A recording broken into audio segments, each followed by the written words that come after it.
Honored guests, please welcome to the stage Elder David R. Marriott. Good morning and welcome.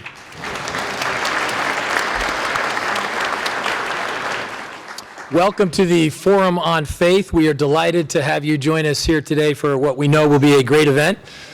The Forum on Faith brings together religious leaders, government officials, business leaders, community leaders, and people generally of faith to discuss the benefits of faith in our lives and how we can use faith to make the world a better place. So thank you for being with us here this morning. The universal message of the Forum on Faith is that faith is a powerful tool for good in the world, a powerful tool for helping to make the world a better place. And we're confident that we together here today, in lifting one another, can do that. I'm pleased to invite to the stage the Venerable Cheng Kwan of the Western Buddhist Association, who will offer our invocation. Venerable Cheng Kwan.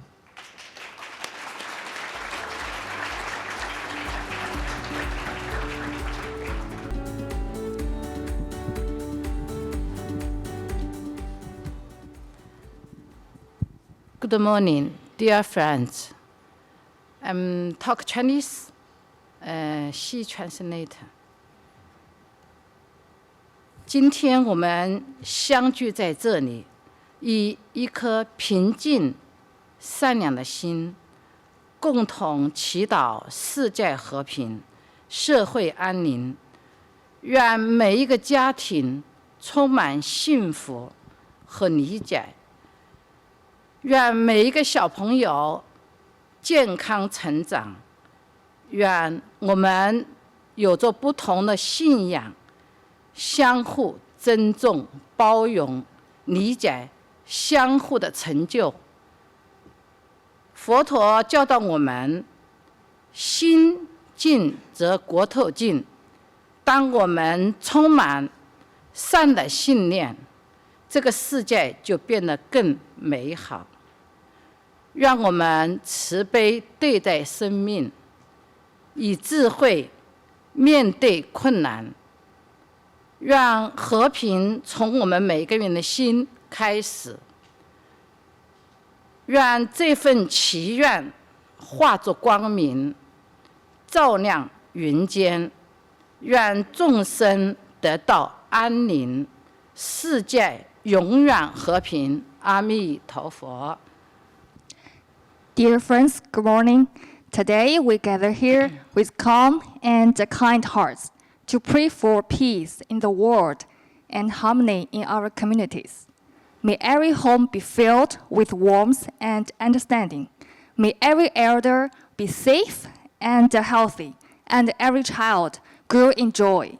May people of all faiths learn to respect and support one another.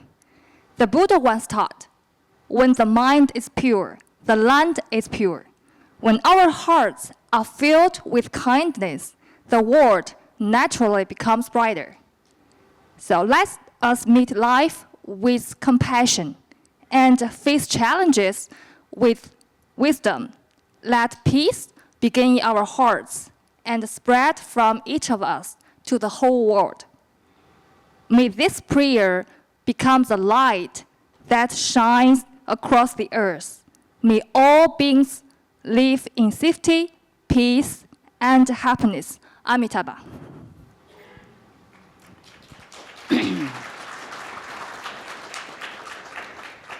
好，接下来我们签挺，希望大家能站起来，共同祈祷世界和平。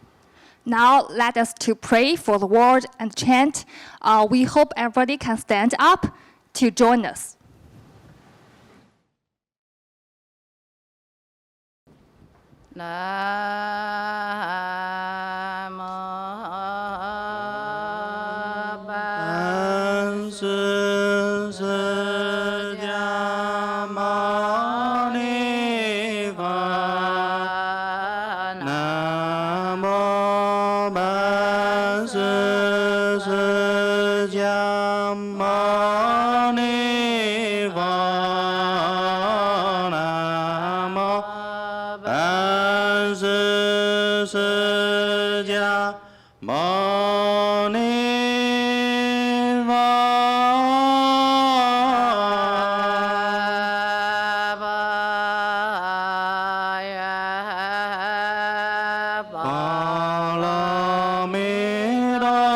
清净观自在菩萨金身般若波罗蜜多时，照见五蕴皆空，度一切苦厄。舍利子，舍不异空，空不异舍。舍即是空，空即是舍。受强行识亦复如是。舍利子，是诸法空相，不生不灭，不高不净，不增不减，是故空中无色。无受想行识，无眼耳鼻舌身意，无色声香味触法，无眼界乃至无意识界，无明无明尽，乃至无老死亦无老死尽，无苦集灭道，无智亦无得。所得故菩提萨埵依般若波罗蜜多故，今无怪无怪故，有空不远离颠倒。究竟涅槃三世诸佛依般若波罗蜜多故，得阿耨多罗三藐三菩提。般若波罗蜜多是大神咒，是大明咒，是无上咒，是无等等咒，能除一切苦，真实不虚。般若波罗蜜多咒，即所咒也揭谛揭谛波罗揭谛波罗僧揭谛菩提萨婆。愿世界和平。Thank you very much. May peace in the world. Thank you, everyone.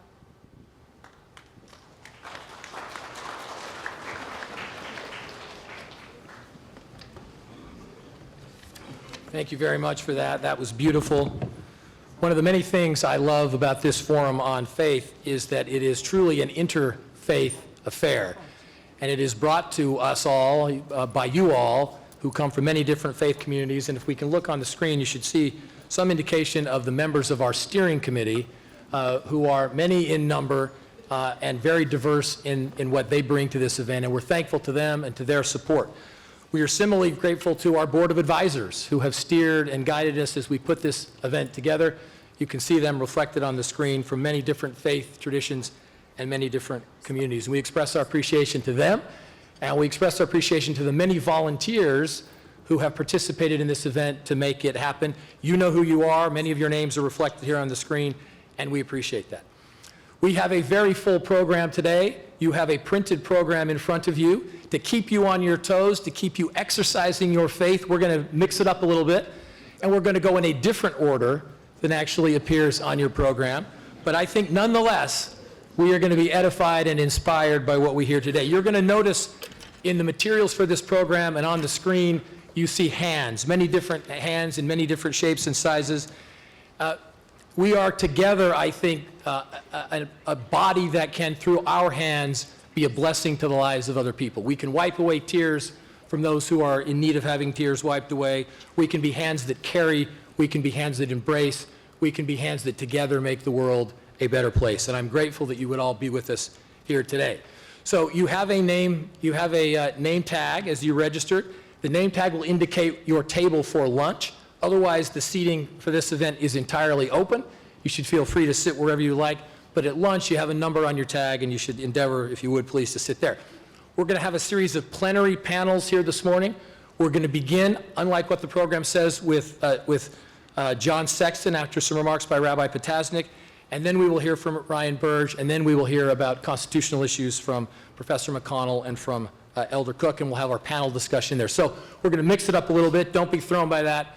We're grateful that you will be patient with us as we pull this event off here this morning. Rabbi Potasnik, we will welcome to the stage as one of the leaders of this event. Rabbi Potasnik.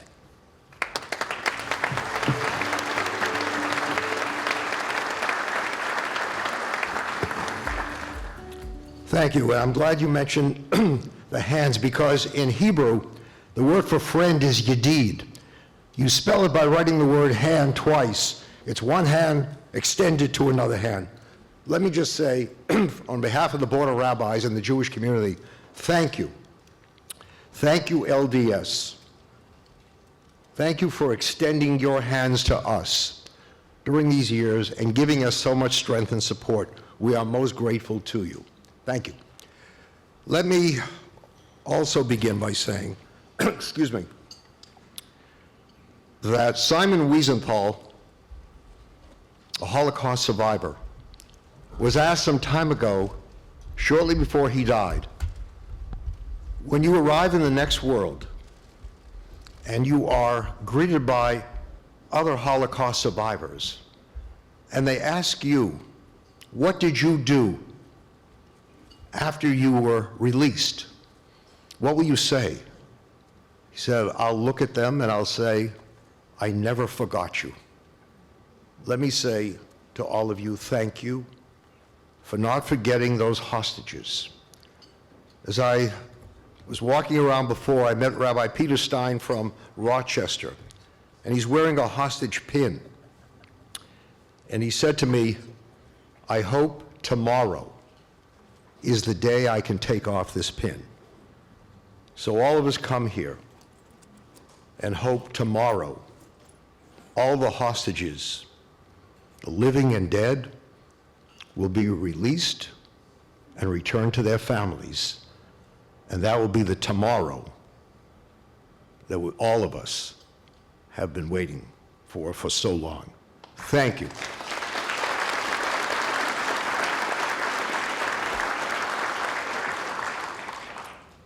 Now, Elder Marriott reminded me of a famous religious proverb which states, blessed are those who speak briefly, for they shall be invited back. So I thank you very much for those words. Years ago, my parents came to this country after the war. They had lost 5 children. One of the first groups to reach out to them were the nuns of St. Mary's Church in Lynn, Massachusetts. And they helped them to start again. Because you know, when you're born, you begin life. But there comes a time for many when you have to learn how to begin again. So thanks to Christians who reached out with their hands to the Jews, my family was able to start life again. When I'm asked why we're having this form of faith, I answer with 2 words. One is united, the other is untied. They are spelled with the exact same letters. The only difference is where you place the I. So we come here today and put the I in a later place. It's about we. It's about we who at this forum must be united, must stand together. We teach our kids that 1 and 1 equals 2, but here we have to show them that 1 and 1 can equal 1, but all of us share a oneness of spirit. A good friend of mine, Jeff Jacoby, who's a syndicated columnist for the Boston Globe, recently wrote of his experience of being rushed to the hospital. He's in the emergency room. It's crowded. He said, I looked around. I didn't ask, what's the race or religion of these people? I didn't ask, are they here legally or illegally? I simply prayed that they, including me, would be able to leave here in better health. So there are those who try to demonize people, divide and destroy. Our responsibility as faith leaders is to do the opposite, It's to restore people to their proper place in life, to respect because they're children of God, and to help them as those nuns helped my parents to rebuild their lives as best they can. I want to say thank you to all of you that Elder Marriott mentioned who organized this conference. The organizational skills you have are remarkable. I wish I had them. So let me tell you my story of organization. I became a rabbi years ago. In Jewish tradition, for us to have a public service, we have to have what's called a minyan, a quorum. You need 10 people present to have that proper service. We had 9 one night at a weekday service. Just out of school, I walked outside, stood in front of the synagogue, people walked by. I asked, "Are you Jewish?" One person said, "Yes, I am." I said, "You know, we have 9 people. We need 1 more for the minyan. Would you come in?" He said, "Sir, I don't believe in organized religion." I said, "Sir, if I was organized, would I be standing in front of a building, stopping people as they walk by?" So our challenge is to organize more of these programs, to bring people together, to make sure we stress united rather than untied, and then maybe one day we will see not just a sukkah, because this is the week of Sukkot of Tabernacles on the Jewish calendar, but we will see a Sukkot Shalom, a tabernacle of peace where all of us can sit united as one. Thank you very much.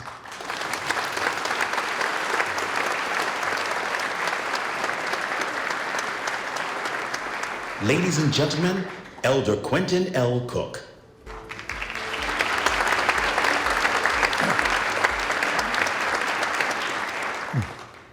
Good morning, ladies and gentlemen, colleagues and friends. It is my great honor to introduce our first presenter, former 10th Circuit Judge Michael W. McConnell. Professor McConnell is the Richard and Frances Mallory Professor and Faculty Director of the Constitutional Law Center at Stanford Law School, as well as a Senior Fellow at the Hoover Institution at Stanford. He graduated from the University of Chicago Law School in 1979, served as a law clerk for the United States Supreme Court Justice William Brennan, and later became assistant to the Solicitor General of the Department of Justice in the Reagan administration. There and later in his illustrious legal career, Professor McConnell has argued many cases before the Supreme Court. From 2002 to 2009, Professor McConnell served as a circuit judge on the United States Court of Appeals for the 10th Circuit. He was nominated by President George W. Bush, a Republican, and confirmed by a Democratic Senate by unanimous consent, something rarely seen since. We are blessed that Professor McConnell's great work and calling is to be one of the nation's foremost scholars of constitutional law, with a particular focus on understanding and protecting religious freedom. From this post, he has had a massive influence on religious liberty law. There is at least a little irony in the fact that Professor McConnell clerked for Justice Brennan. Drawing from Jefferson's metaphor, Justice Brennan's jurisprudence often reflected the vision that church and state must be strictly divided by a high and impermeable wall of separation.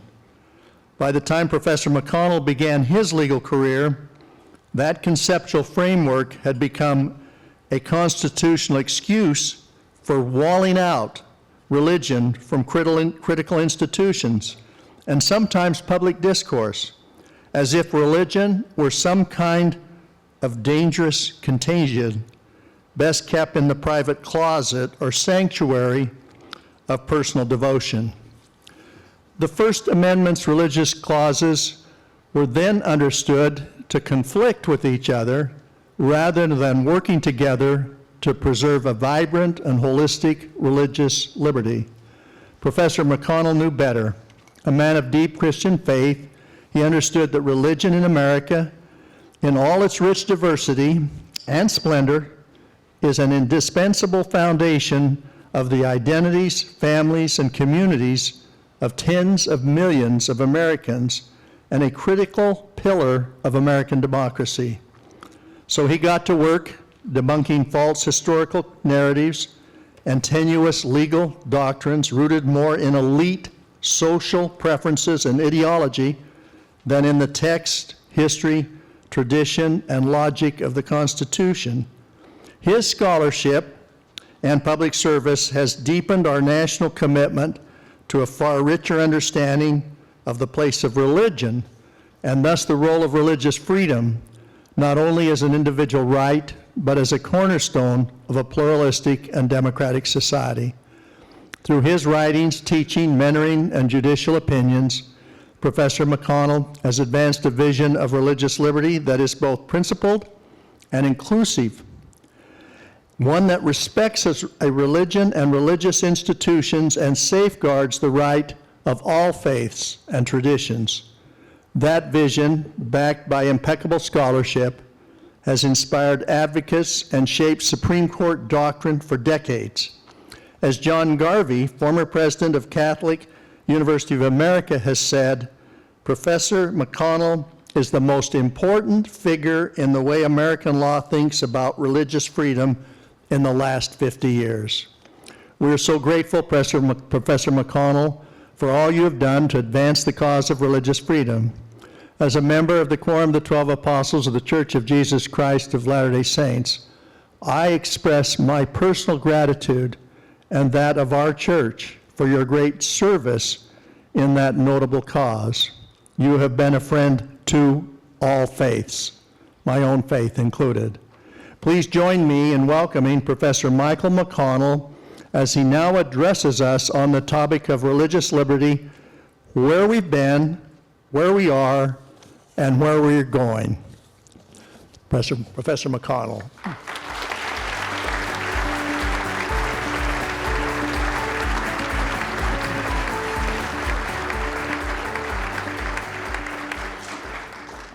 Thank you for that warm introduction, and thank all these people in this room. This is a very impressive gathering this morning. I wish that I could be with you all day. Alas, I have to dart away to teach my class at NYU in just a few moments after I speak. I'd like to give a safety warning. You need to put on your seat belts because in about 20 minutes you might get whiplash, or I'm not sure what the right metaphor is. There is no field of constitutional law in which the United States Supreme Court has done such a complete and entire U-turn than in the area of religious freedom.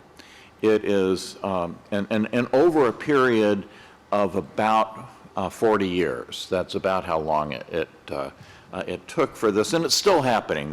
But right now, I think what we're seeing is they're kind of picking up the pieces and cleaning up the messes and trying to figure out how to move forward. But the major steps have happened. So what do I mean by that? So as most of you presumably know, the First Amendment of the United States Constitution contains a clause about religion, usually referred to as clauses. We don't even know whether there's one or two. And it says, Congress shall make no law respecting the establishment of religion or prohibiting the free exercise thereof. One might think this is actually a single clause. It only uses the word religion once, and it has two different things about it. And I believe that the two provisions were originally understood and as a matter of philosophical civil libertarian theory ought to be understood as working together. What they do together is to is to disarm not religion, but the government. First, just the federal government, and now state and local government as well, taking away from the government its power to be able to control religion, either by giving benefits to it, special privileges to it, like what Jefferson and Madison objected to, which was a proposal to force everyone to pay a tax to the church of their choice, but still force everyone to contribute to religion. That's a benefit to religion. Or from penalizing religion, making religion harder, burdening religion. And those two things should not be at odds with each other. But the Supreme Court rather euphemistically referred to this as the tension in the clauses, but in truth, the way they interpreted the two clauses made them in just core opposition to one another. So let me just give you a couple of examples, and I'm going to try to choose examples from what is to me the beginning, which is the beginning of my involvement with this, which would have been, roughly the end of the 1970s, beginning of the 1980s, and then I'll refer to more recent decisions later. But so the court held that the free exercise clause was violated when a Seventh-day Adventist person could not get unemployment compensation because she refused to sign something saying she would be available for work, and by that they meant all 7 days, meaning including her Sabbath. And she said, I can't agree to be available for work on Saturday, and therefore she did not get unemployment compensation. Supreme Court held that that violated the free exercise clause. By the way, that decision was written by my boss, William Brennan, who's referred to in the introduction. He was a separationist on the Establishment Clause, but a pretty strong defender of the free exercises. He was one of these people who did think they meant opposite things. But then at the same time, the Supreme Court was saying that if a government decided to give support, a subsidy to all private education, for example, by providing bus rides or textbooks or tuition vouchers or tuition tax credits, some sort of subsidy for all private religious education to encourage the possibility of private alternatives for parents, that it violated the Establishment Clause to include religiously affiliated schools in that. Now think about those two decisions that are at the same time, same period of time in Supreme Court history. Well, if it was unconstitutional to deny the Seventh-day Adventist a benefit because of her religion, why was it not equally a violation of the Free Exercise Clause to deny a religious school a benefit to which they were otherwise entitled because of their being religious? Seems as though the court's own Establishment Clause violated the Supreme Court's own Free Exercise Clause. But it works the other way around too. If it is a violation of the Establishment Clause to include a religious school and enable a religious school to receive generally available public benefits without renouncing their religious faith. If that violates the Establishment Clause, why didn't it violate the Establishment Clause to insist that a Seventh-day Adventist be able to receive unemployment compensation even though she wasn't available for work on Saturday? I mean, everybody else had to be available for work on Saturday. Isn't that some kind of a special benefit? And when you really drill in even to the words of the Constitution, to give protection to the free exercise of religion, note that it doesn't give a protection to the free exercise of other things, other important things in life, lots of other important things too, but the Free Exercise Clause singles out religion for a particular kind of a legal protection, right? And if the Establishment Clause, now, we don't really, it's hard to know what the word establishment means without knowing a lot about the history here, but what the Supreme Court said it meant, I think wrongly, but they said that it meant was a government policy that advances religion.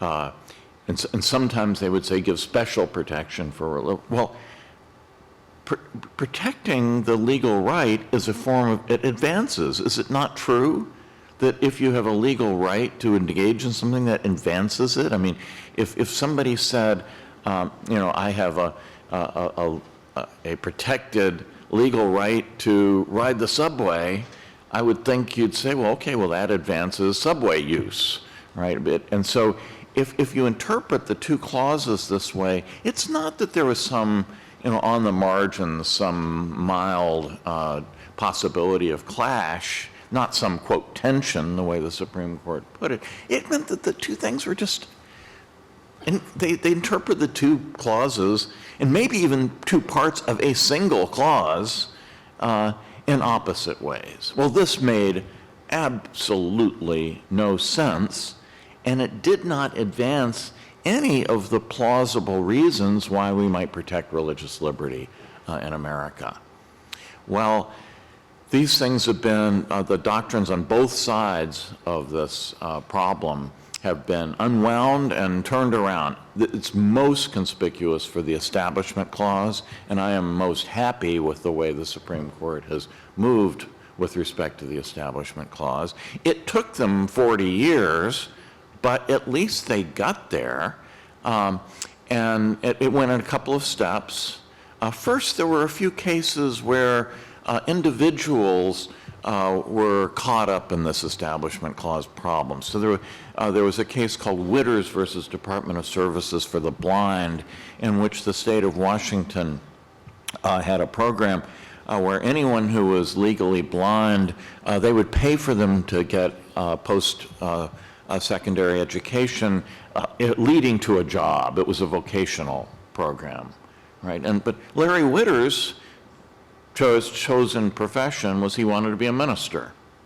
And so they said, oh, no, it would violate the Establishment Clause to give state money for somebody to go to school and learn how to be a minister, right? That would violate the Establishment. Supreme Court unanimously held, no, that isn't right. That's because he's not getting this benefit because he's religious. He's getting it because he's blind. Sort of the government is being neutral as to the religion. And I think that case and a few others were like the germ of an idea that ultimately sprouted into a full-bore doctrine that the Establishment Clause doesn't require separation in the old sense. It is a kind, even neutrality is a kind of separation, right? So I don't dislike the word separation, but neutrality is really a better word. And so first they held it doesn't violate the Establishment Clause to treat religious institutions neutrally, to treat religious speech neutrally. I've done a lot of free speech cases, and students, when I tell them this, are shocked. But when I first got into this line of work, student Bible, religious clubs like Bible clubs or whatever were forbidden in school. That is, you could form every club you wanted, including in universities. The Supreme Court had said that the SDS could not be excluded. You have to include everyone, because the Free Speech Clause says, a free speech for everyone, but not religion. That was the exception. So, that is completely reversed. So first, the court says that the Establishment Clause allows governments to treat religious organizations neutrally. And then, in the second step, it's actually moved to saying, in fact, it's unconstitutional not to treat them neutrally. That is, that if a religious organization like a student Bible club or like a religious school or like a missionary society or you name it, there are any number of religious entities, if they qualify under the terms of the program, they cannot be excluded because they are religious. This is exactly the opposite. What the court was saying had to be done back in 1970, now they're saying is unconstitutional to do the same thing, that is, discriminate. The developments on the free exercise side are more complicated, and I don't have a lot of time. I'm not sure I can do justice to this, but just a few observations about this. So there were not very many free exercise cases in the courts or in the Supreme Court, and they were a little bit at sea, but on the surface, the doctrine looked pretty good. It said if there was a burden on the exercise of religion, then that was unconstitutional unless the government had a really good reason, like what the courts call a compelling governmental interest to punish it.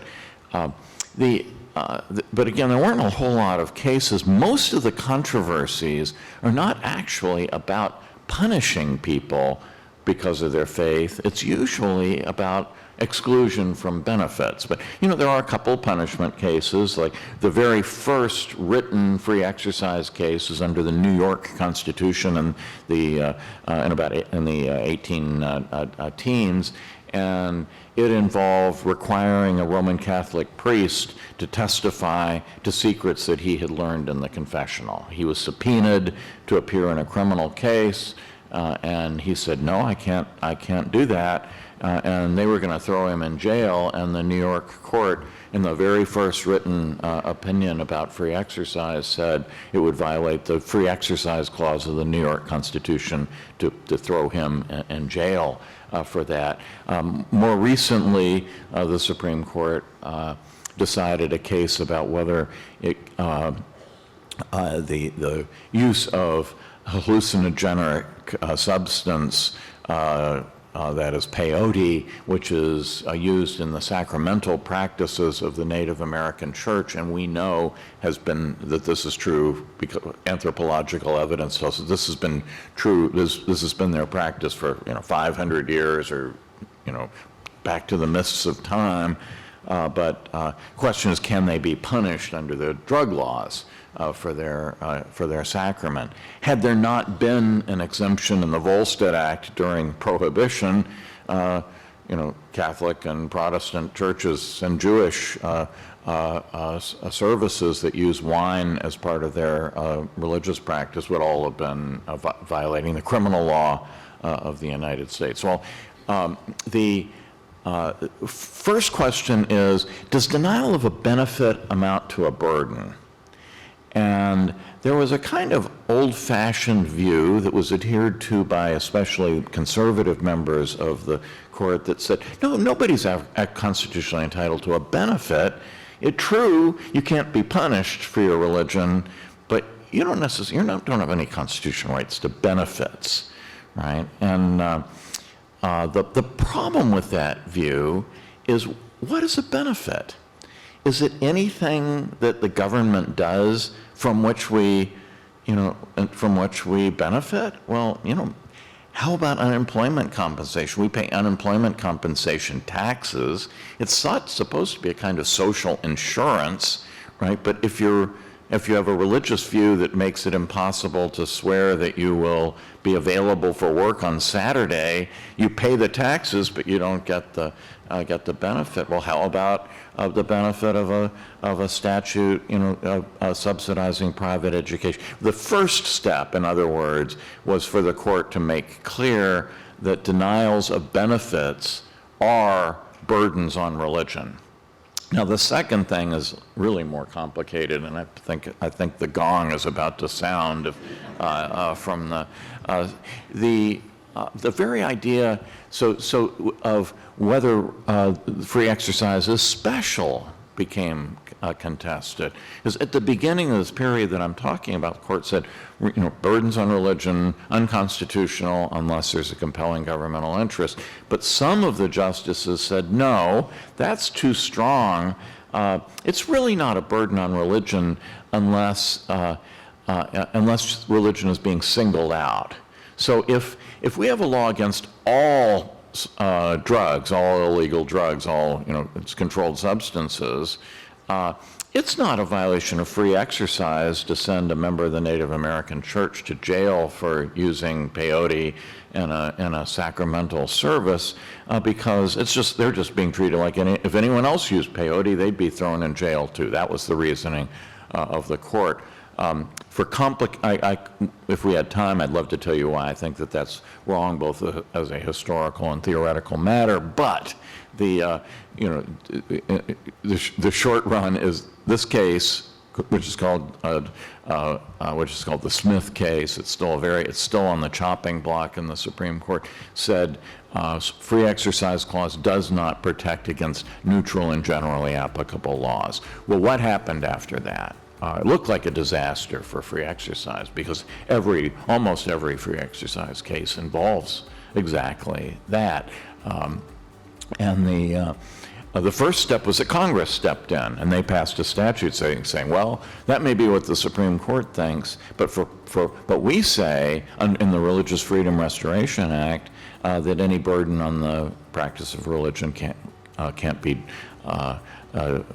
is illegal, violates federal law unless it can be justified by a compelling governmental interest. Supreme Court then says, well, that's unconstitutional as applied to state and local laws. So Congress then passes a couple of other statutes in very specific areas where it has more power. Prisons, for example. Prisons and land use planning are the most important examples. Meanwhile, states all around the country, I think it's 37 at last count, pass something very similar to that under state law. They became controversial suddenly when people dawned on them, well, that actually means even civil rights. That even means laws having to do with same-sex marriage, and maybe that might mean that a florist can't be forced to do flowers for a same-sex marriage. And then that was when these laws became controversial. But prior to that, it was not really so. But those laws continue to be passed, continue to be enforced. Meanwhile, the final shoe to drop on the free exercise side, warned you this was complicated, is that the court began to realize that what is a neutral and generally applicable law is an extremely complicated question. What makes it neutral? Neutral against what? What's the numerator? What's the denominator? And as the court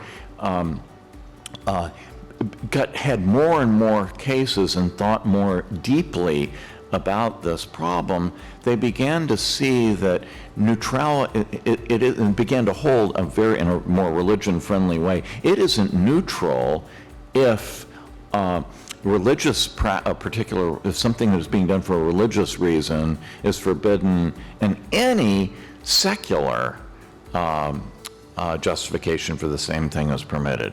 A very early case involved the Newark Police Department, which had an anti-beard rule for its police officers. Well, there's a medical condition for some men that makes shaving irritate their skin, so they were exempted. But what about Muslim officers? At least some sects of Islam require adult men to wear a beard. Are they exempted? Well, Newark said no. But the Third Circuit Court of Appeals, in an opinion by future Justice Sam Alito, then a judge on the Third Circuit, said, well, actually, yes, because if Newark lets men with medical conditions wear beards, but not men with religious conditions, they're favoring one kind of justification above and disfavoring religion relative to that. Well, that line of thinking has now taken over, and Supreme Court now finds free exercise protection in a much broader range of cases, even when the law doesn't on its face discriminate against religion, but where in practical operation it does exclude religious people from general benefits of public life. That is now unconstitutional. So I think you can, the seatbelt sign is off. I don't see anybody calling for a lawyer to sue for whiplash, so I consider my job done. Thank you.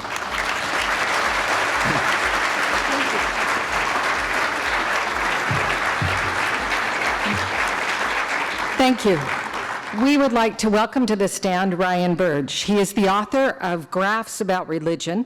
He's a professor of practice at the John C. Danforth Center of Religion and Politics at Washington University in St. Louis. He's authored over 30 peer-review articles and book chapters alongside 4 books about religion and politics. He has served as a pastor in the American Baptist Church for over 20 years. We are honored to have with us today not only a man of the cloth, but a man of the numbers. Please welcome Ryan Burge.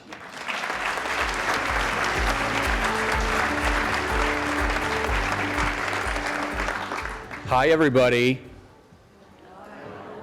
Do you like graphs? Okay, it's going to be a rough 15 minutes for those people who don't like graphs.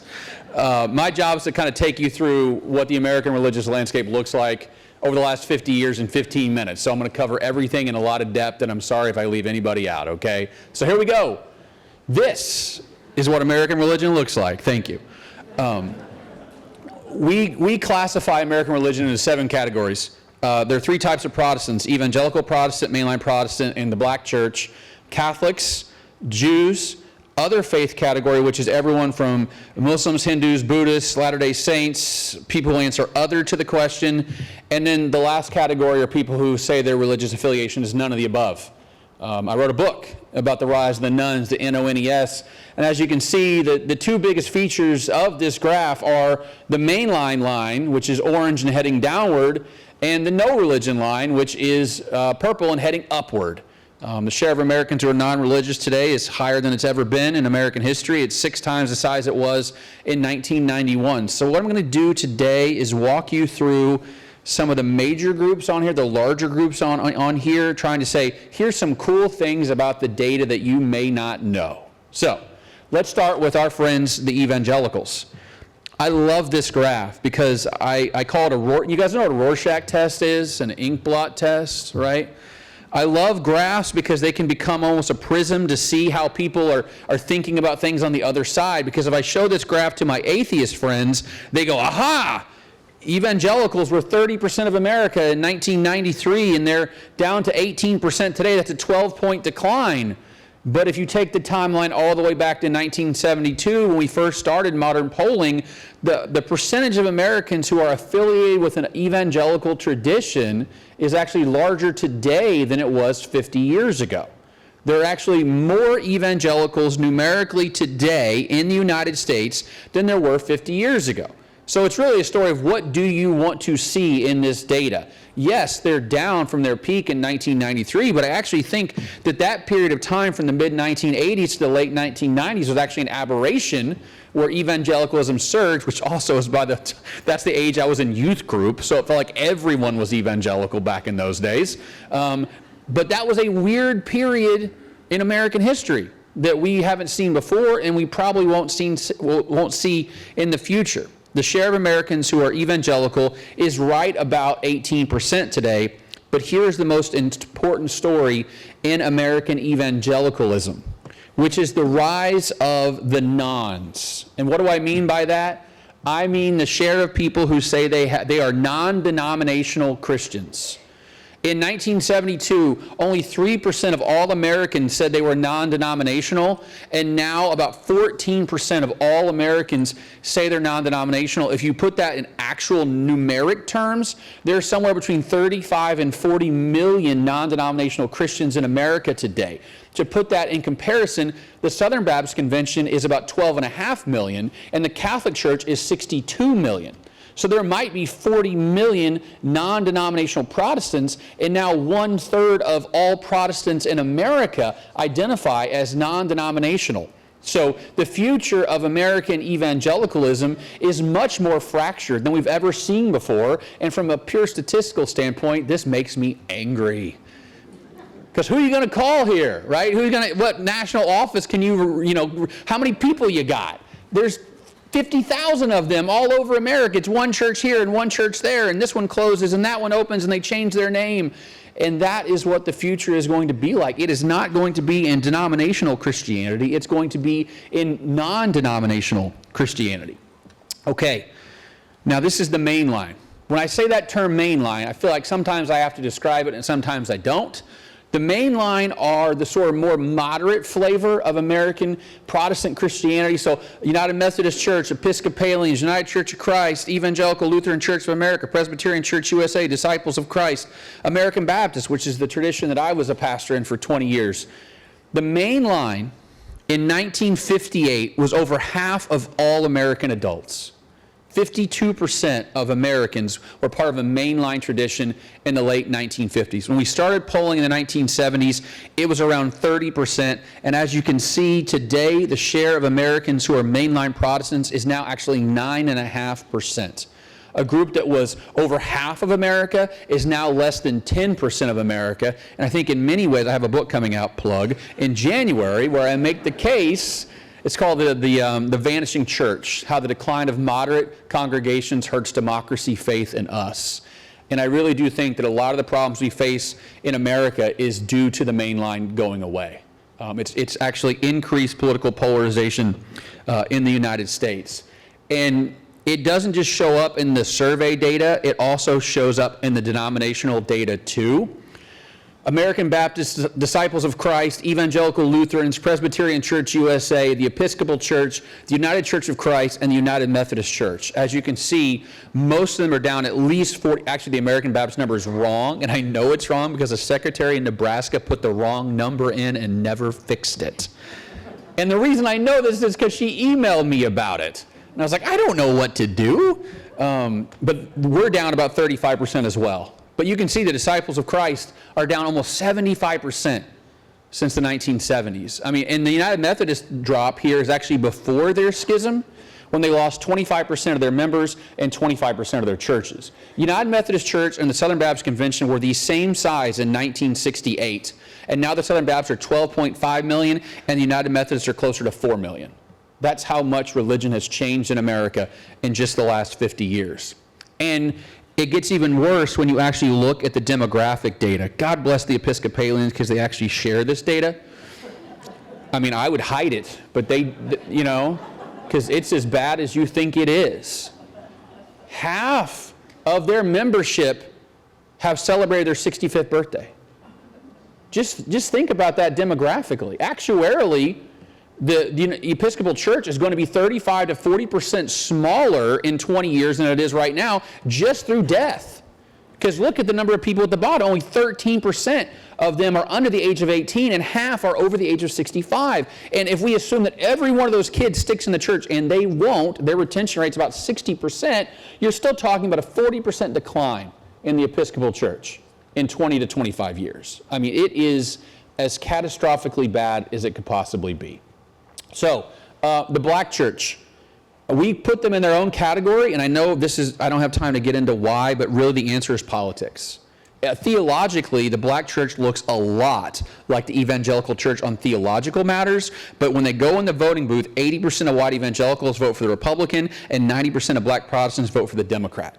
So they are about as ideologically opposed as you possibly can be, even though theologically they're actually very similar on many metrics. They're down to 4% of America. These are churches like the AME Church, right? An interesting fact about black Americans is if they leave religion, they don't go that far. So there are three types of non-religious Americans: atheist, agnostic, and a group we call nothing in particular. That's literally the response option. Is you look at all these and go, nah, man, I don't want any of that. I call it the meh or the shrug option of American religion. Almost 90% of black nuns are nothing in particular, and almost none of them are atheists. So what that tells me is, in the black culture, when people leave the church, they're not going all the way to the other side of the religious spectrum. They're sort of sticking in the middle. They're much more likely to go to church at least a little bit, black non-religious people, than white non-religious people, Asian non-religious people, or Hispanic non-religious people. So in this context, religion works differently for African Americans than it does for the rest of us. Okay, Catholics. Yay, my wife's Catholic, both my kids are baptized Catholic, so yay, I go to Mass.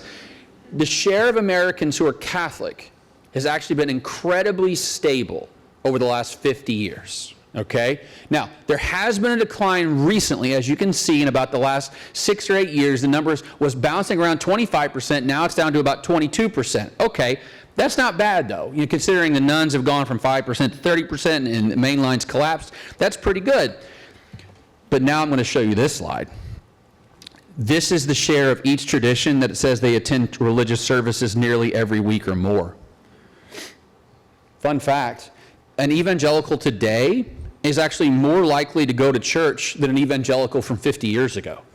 A mainline Protestant is about as likely to attend church, which was never that much, about 30%. And black Protestants are about in exactly the same spot. But in 1972, over half of American Catholics said they attended Mass nearly every week or more. And today, it's closer to 20%. So while the first number I showed you might look good, the second number I showed you is not good at all. What we're actually seeing is a tremendous rise in cultural Catholicism. It's people who say they're Catholic because their families are Irish American, Italian American, Hispanic, because it's part of their culture, but they're actually not going to church on a regular basis. That's the decline we're seeing in the American Catholic Church, is the belonging is there, but the behavior is not there. Now, the rise of the nuns. I wrote a book about this, actually 3 books about this, because everyone wants to know about this. Between 1972 and 1991, the share of Americans who are non-religious went from 5% to 6%. There's actually a great paper written in 1968 where the sociologist called the nuns the neglected category. And they were neglected because they were 1 in 20 Americans. And the first wave, the General Social Survey, there was 112 non-religious people total. You can't do anything with that statistically. So we ignored them from about 1972 to the early 1990s, and then we see this boom, this hockey stick style growth that venture capitalists love to see in their companies, right? Which is nothing, nothing, nothing, then everything. And the rise of the nuns happened so quickly that it was almost hard to wrap our arms around. Almost every year or 2 years, there 1% rise, a 2% rise. And so we went from 6% of America in 1991 to now the share of Americans who claim no religious affiliation is close to 30% of the entire country. Where do they come from? You don't get to be 30% of the country by just being white people, or just being young people, or just being black people, or just being women. It's every group is more likely to be non-religious today than the same group was 30 years ago. Young and old, men and women, coastal, all over the country, every part of America is less religious today. And by the way, as people age, they do not become more religious. They actually become less religious now. So this rise of the nuns is, now it's plateaued, as you can tell in this graph, and in this graph, I break it down by generations, because everyone loves generations. Even though generations are empirically dumb. Did you know that a baby boomer gave birth to a baby boomer?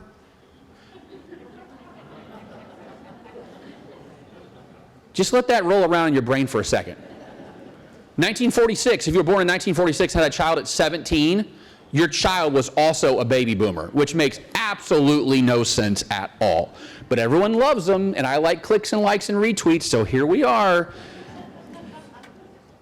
And I also am an elder millennial, which means it feels like none of this actually applies to me. I was born in 1982, so it's like I'm not really a millennial, but I'm not really X either at the same time. But as you can see, every successive generation is less religious than the prior generation, right? I mean, but look at silence. Went from 12% to 19%. Among boomers, went from 17% to 24%. X went from 25 to 31. Millennials went from 33 to 42, and Gen Z went from 39 to 46. Every generation is up from their baseline, but notice the last couple of years how those numbers have not risen, maybe since 2020 or 2022. That's actually a big thing happening in American religion right now. The share of Americans who are non-religious has stuck around 30% the last 4 years, which is good news. Here's the bad news. People in those top two categories are going to be dying in droves in the next 20 years and being replaced by people in the bottom right category who are significantly less religious.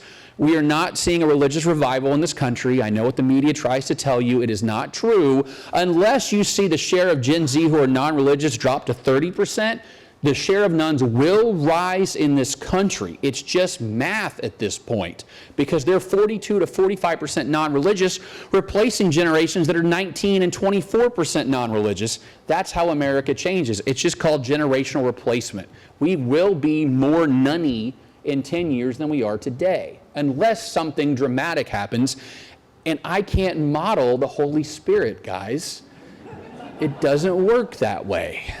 That's just the direction we're going. I just have to deal with the math. So, smaller religious groups.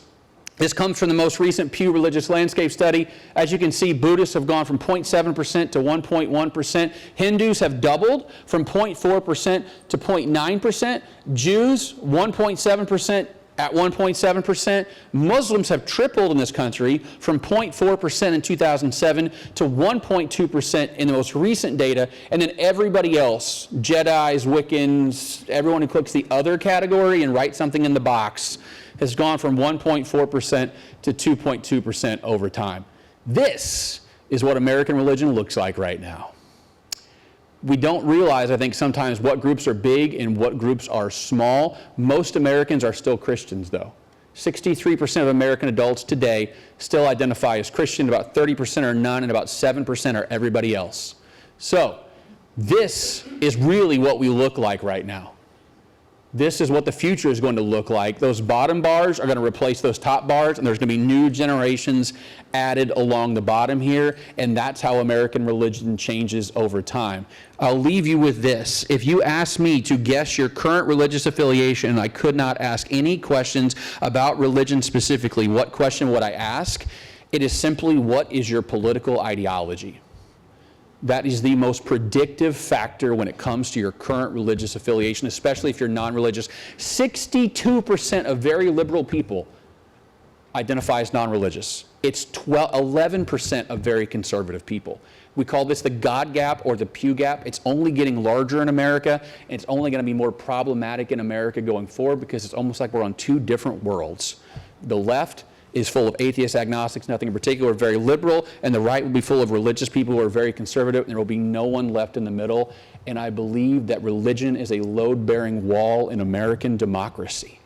It's a place where we get to see people who are different than us, age-wise, class-wise, politically. We'll see people different than us, but what's happening is we're sorting ourselves out more than ever before, and it's making us hate each other.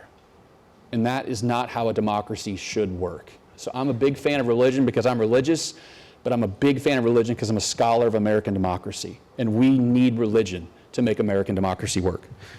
Okay, that, if you want this QR code is to this presentation, guys. So if you want a copy of it, scan that. If you want to subscribe to my Substack, and of course you do, that's on the bottom right corner. All right, thank you guys so much. Appreciate you.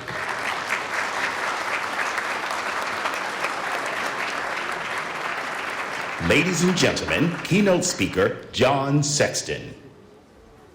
Almost. I'm not John. You may know John Sexton as the most consequential academic leader, dean, and university president in American education in the last 50 years. You may know him as a person who, in the wake of 9/11 and against all odds, built a global university with an anchor campus in the Mideast dedicated to the idea that reason and excellence and religion can not only coexist but flourish. You may know him as a man whose life is witness to the fact that faith need neither whisper nor swagger in the public square. I know and love John Sexton because almost 30 years ago this month, late one Thursday night, my wife and I wandered into his office in Greenwich Village. And I was a young green academic looking to escape the big and wicked city and take a job and head out west. And somehow that night, he spun a vision of academic excellence and warm humanity and faith, invoking Scripture and the Holy Spirit in a way I cannot now recreate.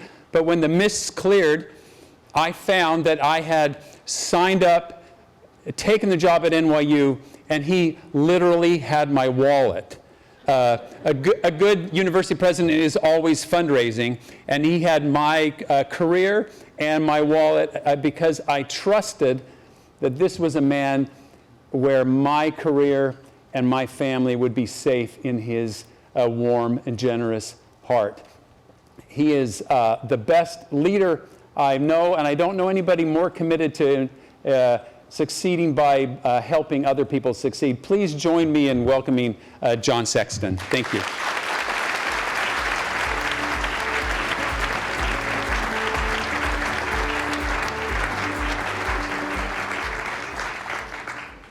That's the kind of introduction you get if you give a guy his first job. Thank you so much, Rob. Those words were very kind and frankly moving. I'm tremendously honored to be speaking today. In the spirit of what I'm about to say, I should say, since I teach a course at NYU with my NYU colleague Mike McConnell, since Mike and I used to be racquetball partners, going back 50 years to when we clerked together, and we've been friends for that long, and since I teach a course on the religion clauses of the First Amendment, I want to concur in part and dissent in part from Mike's remarks, dissenting in important ways, but that's for another day at a faculty workshop at NYU. He's brilliant, and he's probably right. In any case, my task is to pick up exactly where Ryan left off and to try to weave together the two talks you've seen so far in the context of universities. So let me take you back to 1955. The Brooklyn Dodgers have won the World Series. You can tell from this accent that meant a lot to me. That same year, in a classroom at a Jesuit high school, a stone's throw from Ebbets Field, Father Daniel Berrigan, a progressive Jesuit who 10 years later would be the Martin Luther King of the peace movement, wrote on a blackboard 4 Latin words that captured the teaching of the Catholic Church, my church, at that time. Extra ecclesia nulla salus. Outside the church, there's no salvation. When after class I asked Father Berrigan, I, a 12-year-old, if that meant that my best friend Jerry Epstein could not go to heaven, he told me, unless you baptize him, he will not go to heaven. Soon, Pope John XXIII would call people like me to an ecumenical movement, a movement that taught us the importance and the joy of seeing the world not just through the single window we had been given at birth, but through the many windows of the many rooms of the great mansion of creation. Over 70 years between that day in Brooklyn and today, leaders of all major faiths would answer his call. Even as the major religious faiths have learned the joy of conversation with each other, discourse among our secular leaders has moved in the opposite direction. Over those 70 years, and at an accelerated pace over the last decade, we've witnessed a profound loss of our capacity to engage in genuine dialogue with fellow beings who view the world differently from us, including not only strangers, but friends and neighbors and even family. As Ryan said at the end of his remarks, we've retreated into conversational caves, echo chambers where particular views of the world are reinforced, and we too often view those who see things differently as an enemy to be resisted.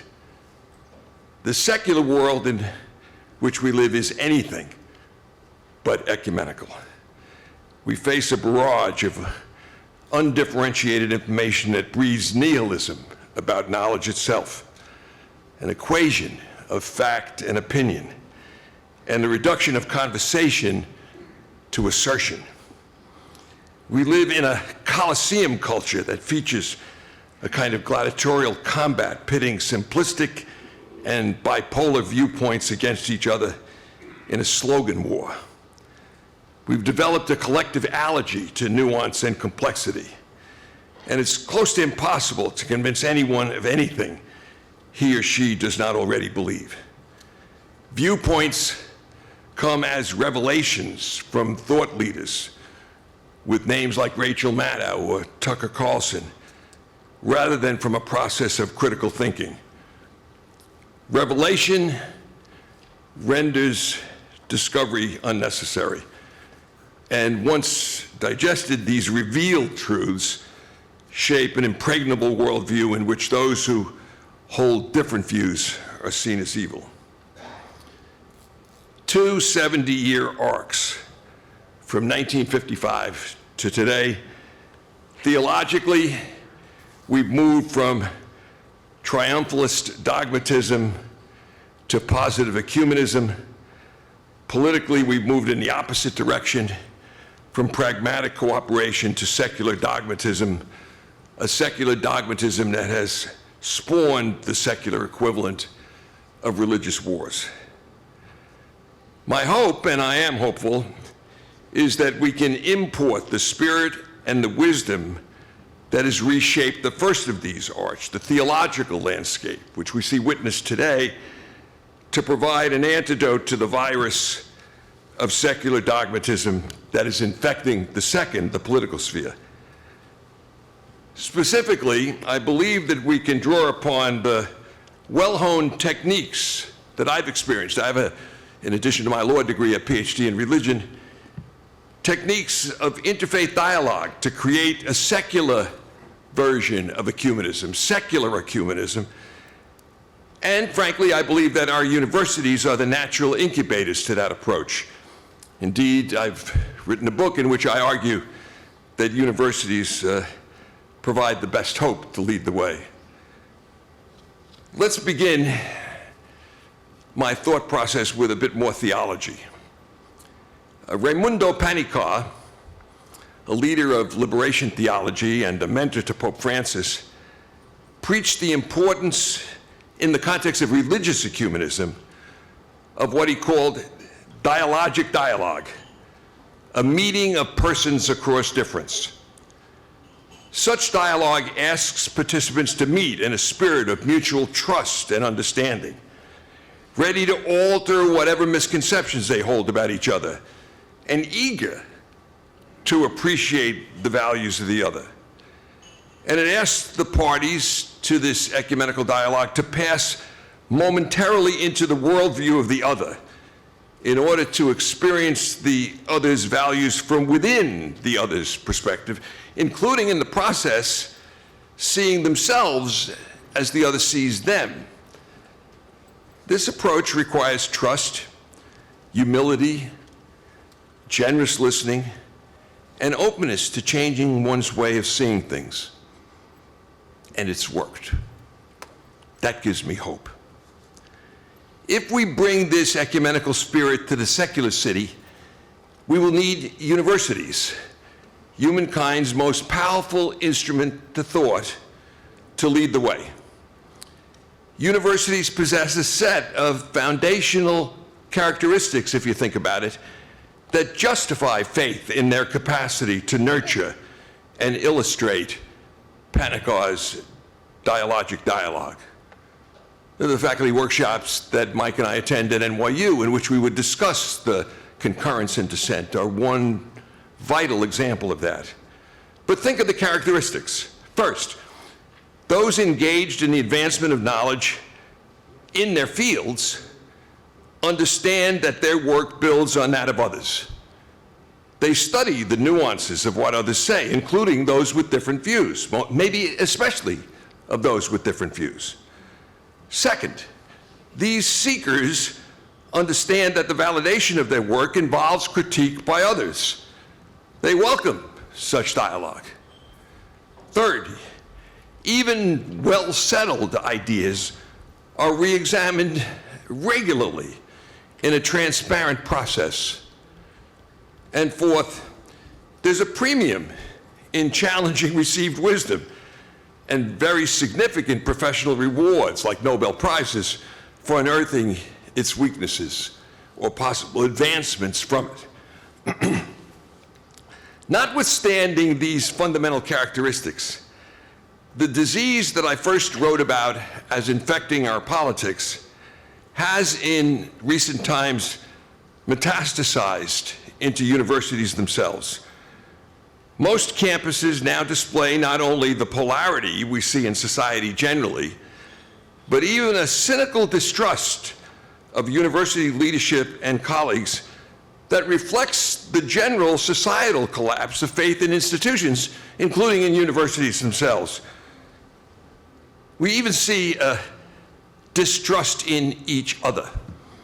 It's remarkable that many within the university today abandon the intellectual rigor they routinely exercise within their disciplinary work when they opine on the general workings of their intellectual homes or of society.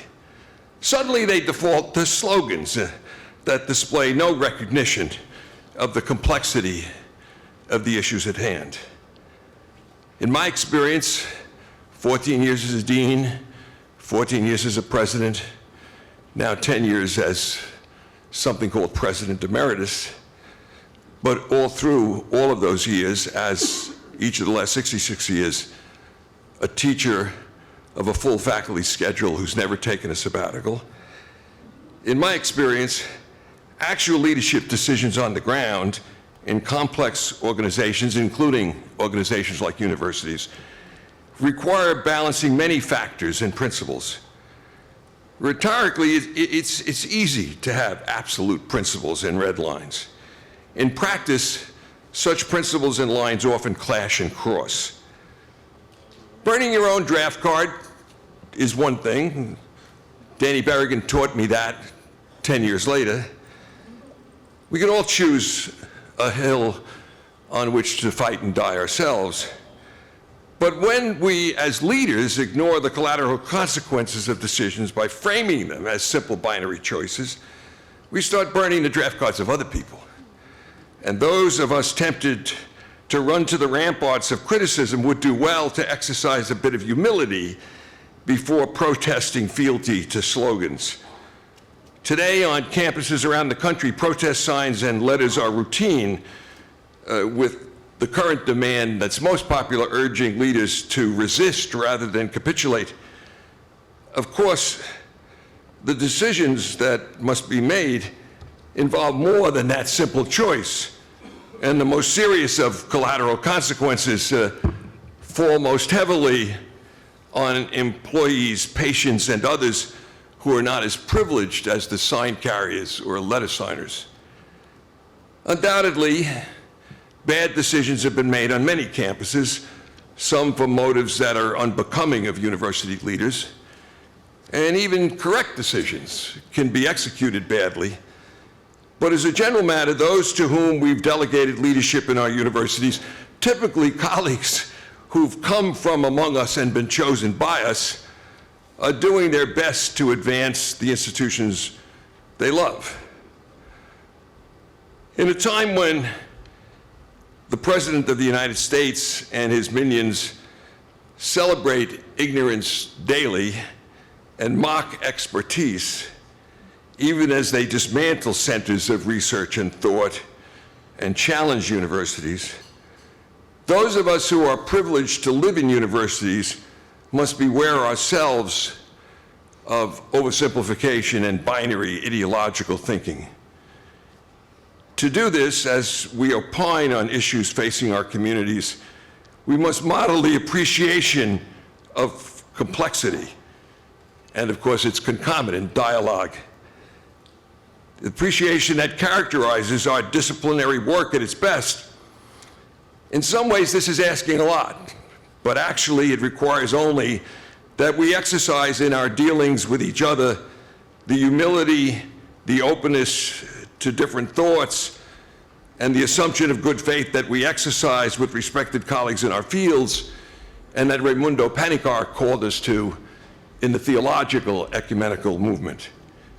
If we bring to our difficult conversations an initial presumption that our conversational partner is acting in good faith, a rebuttable presumption, but still a presumption, we might find a rock of trust and hope on which to stand as we cooperate with our counterpart in building gradually expanding circles of trust, hope, understanding, and progress. I understand that to be the agenda for today. Some concrete steps to foster dialogue already have been taken on several campuses. For example, those who choose to join many campus communities now are being asked to sign codes of discourse, enunciating rules of conversation within the community. These codes, if even-handedly enforced in procedures with articulated penalties, provide a basis for building a genuinely dialogic culture. We need such a culture. Steps such as these make me optimistic that our universities can play a positive role in implementing the secular ecumenism of which I speak. Society is at an inflection point. Our faith communities, who've been so successful in the ecumenical movement over the last 70 years, now must take exactly the same techniques and spirit they brought to that enterprise into the secular domain. A toxic disease has infected the body politic. Our universities, our faith communities, if they are true to themselves, can provide the antidote. The techniques are known. We now must build ever-expanding circles of trust and genuine dialogue in the secular sphere. We can do that, but it must start at home with each one of us. Thank you very much.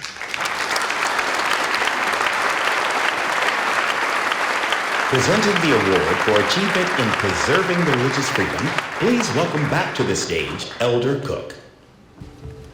I am honored now to have the privilege of presenting the Preserving Religious Freedom Award to my dear friend, William P. Muma. My now deceased colleague, Elder L. Tom Perry, and I were blessed to meet Bill before he became associated with Beckett. He was then the CEO of Mitsubishi Securities USA. We met Bill on that firm's Wall Street trading floor.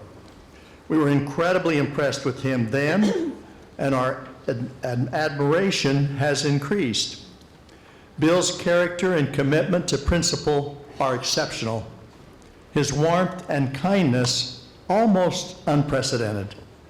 He deeply believes in religious freedom. Bill is currently the board chairman for the Beckett Fund for Religious Liberty. He has previously served as Beckett's president and CEO. Over the past 15 years, Bill guided Beckett through a period of historic success, protecting religious liberty for people of all faiths, beginning with the 2012 unanimous decision in Hosanna Tabor v. EEOC. That win was hailed by the Wall Street Journal as among the most significant religious liberty cases in a half century, because it affirmed that religious groups, not the government, must be free to choose who will guide their congregation. Since then, Beckett has maintained its unanimous U.S. Supreme Court record with 12 additional successful victories at the Supreme Court, including protecting evangelical business owners, Hobby Lobby, Catholic nuns, Little Sisters of the Poor, Muslim prisoners, Jewish synagogues, and more. Just in the last few months, Beckett has secured wins at the U.S. Supreme Court for Muslims, Ethiopian Orthodox Christians, and Catholics. Under Bill's leadership, Beckett has been called a powerhouse law firm by the Associated Press and prestigious by the Washington Post. It has been named to the National Law Journal's Appellate Hot List twice, making it the only nonprofit law firm to achieve this distinction. Bill is not able to be with us today. The award will be accepted on Bill's behalf by Mark Renzi, President and CEO at the Beckett Fund. Mark, could we have you come to get the award?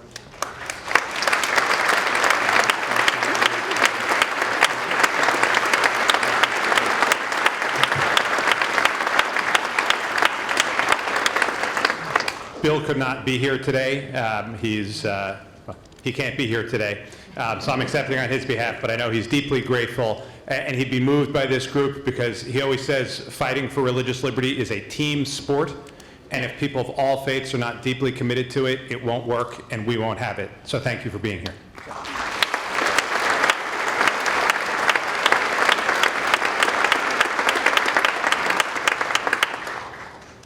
Welcome to the stage, please, Jane Clayson Johnson and panelists Beth Daly, David Miller, Judge Thomas Griffith, and Dave Checketts.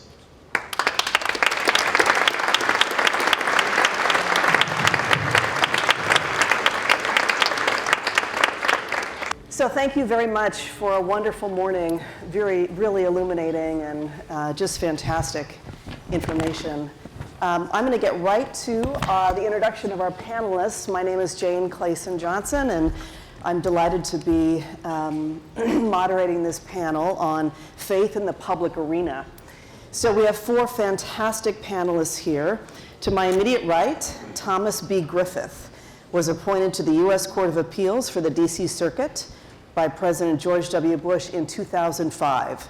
He retired from the D.C. Circuit in 2020 and is currently special counsel at the law firm Hutton Andrews Kurth. He's also a lecturer on law at Harvard Law School, a fellow at the Wheatley Institute at Brigham Young University, and a member of the board of directors of Interfaith America. Much of his writing and speaking these days addresses how to create a more perfect union out of a polarized nation. Next on the panel is Beth Daly, editor and general manager of The Conversation US, a nonprofit newsroom that translates academic research, including work on religion, ethics, and civic life, into accessible journalism that helps the public engage in complex issues. Beth spent more than 2 decades at the Boston Globe, fellow Bostonians, where she covered environment, science, and education, and was named a Pulitzer Prize finalist for her climate reporting. A Knight Fellow at Stanford University, Beth explored new models of journalism and founded EnviroFact, a project to fact-check environmental claims in the news. Next, David Miller, PhD. David is director of the Faith and Work Initiative at Princeton University and senior professional specialist in ethics at Princeton's Keller Center for Innovation. Before academia, David spent 16 years in international finance, including as a director at HSBC and State Street Bank. A sought-after advisor to CEOs and global organizations, he's been called an on-call ethicist by the Wall Street Journal and has presented on restoring trust and values-based leadership at international forums, including at Davos and the Yale CEO Summit. And finally, Dave Checketts, a veteran sports executive and investor. He served as president and CEO of Madison Square Garden, overseeing the Knicks, Rangers, MSG Network, and the launch of the WNBA's New York Liberty. Dave was previously the youngest NBA team president when he led the Utah Jazz at the age of 28. In recent years, he co-launched Cynosure, Checketts Sports Capital, a $1.2 billion venture to invest in high-potential sports enterprises, and he spent 3 years presiding over the London mission for his church, the Church of Jesus Christ of Latter-day Saints. So, I have a lot of questions, and I hope our conversation will unfold organically. But to start us off, Judge Griffith, you've spent your career at the intersection of law and public service and faith.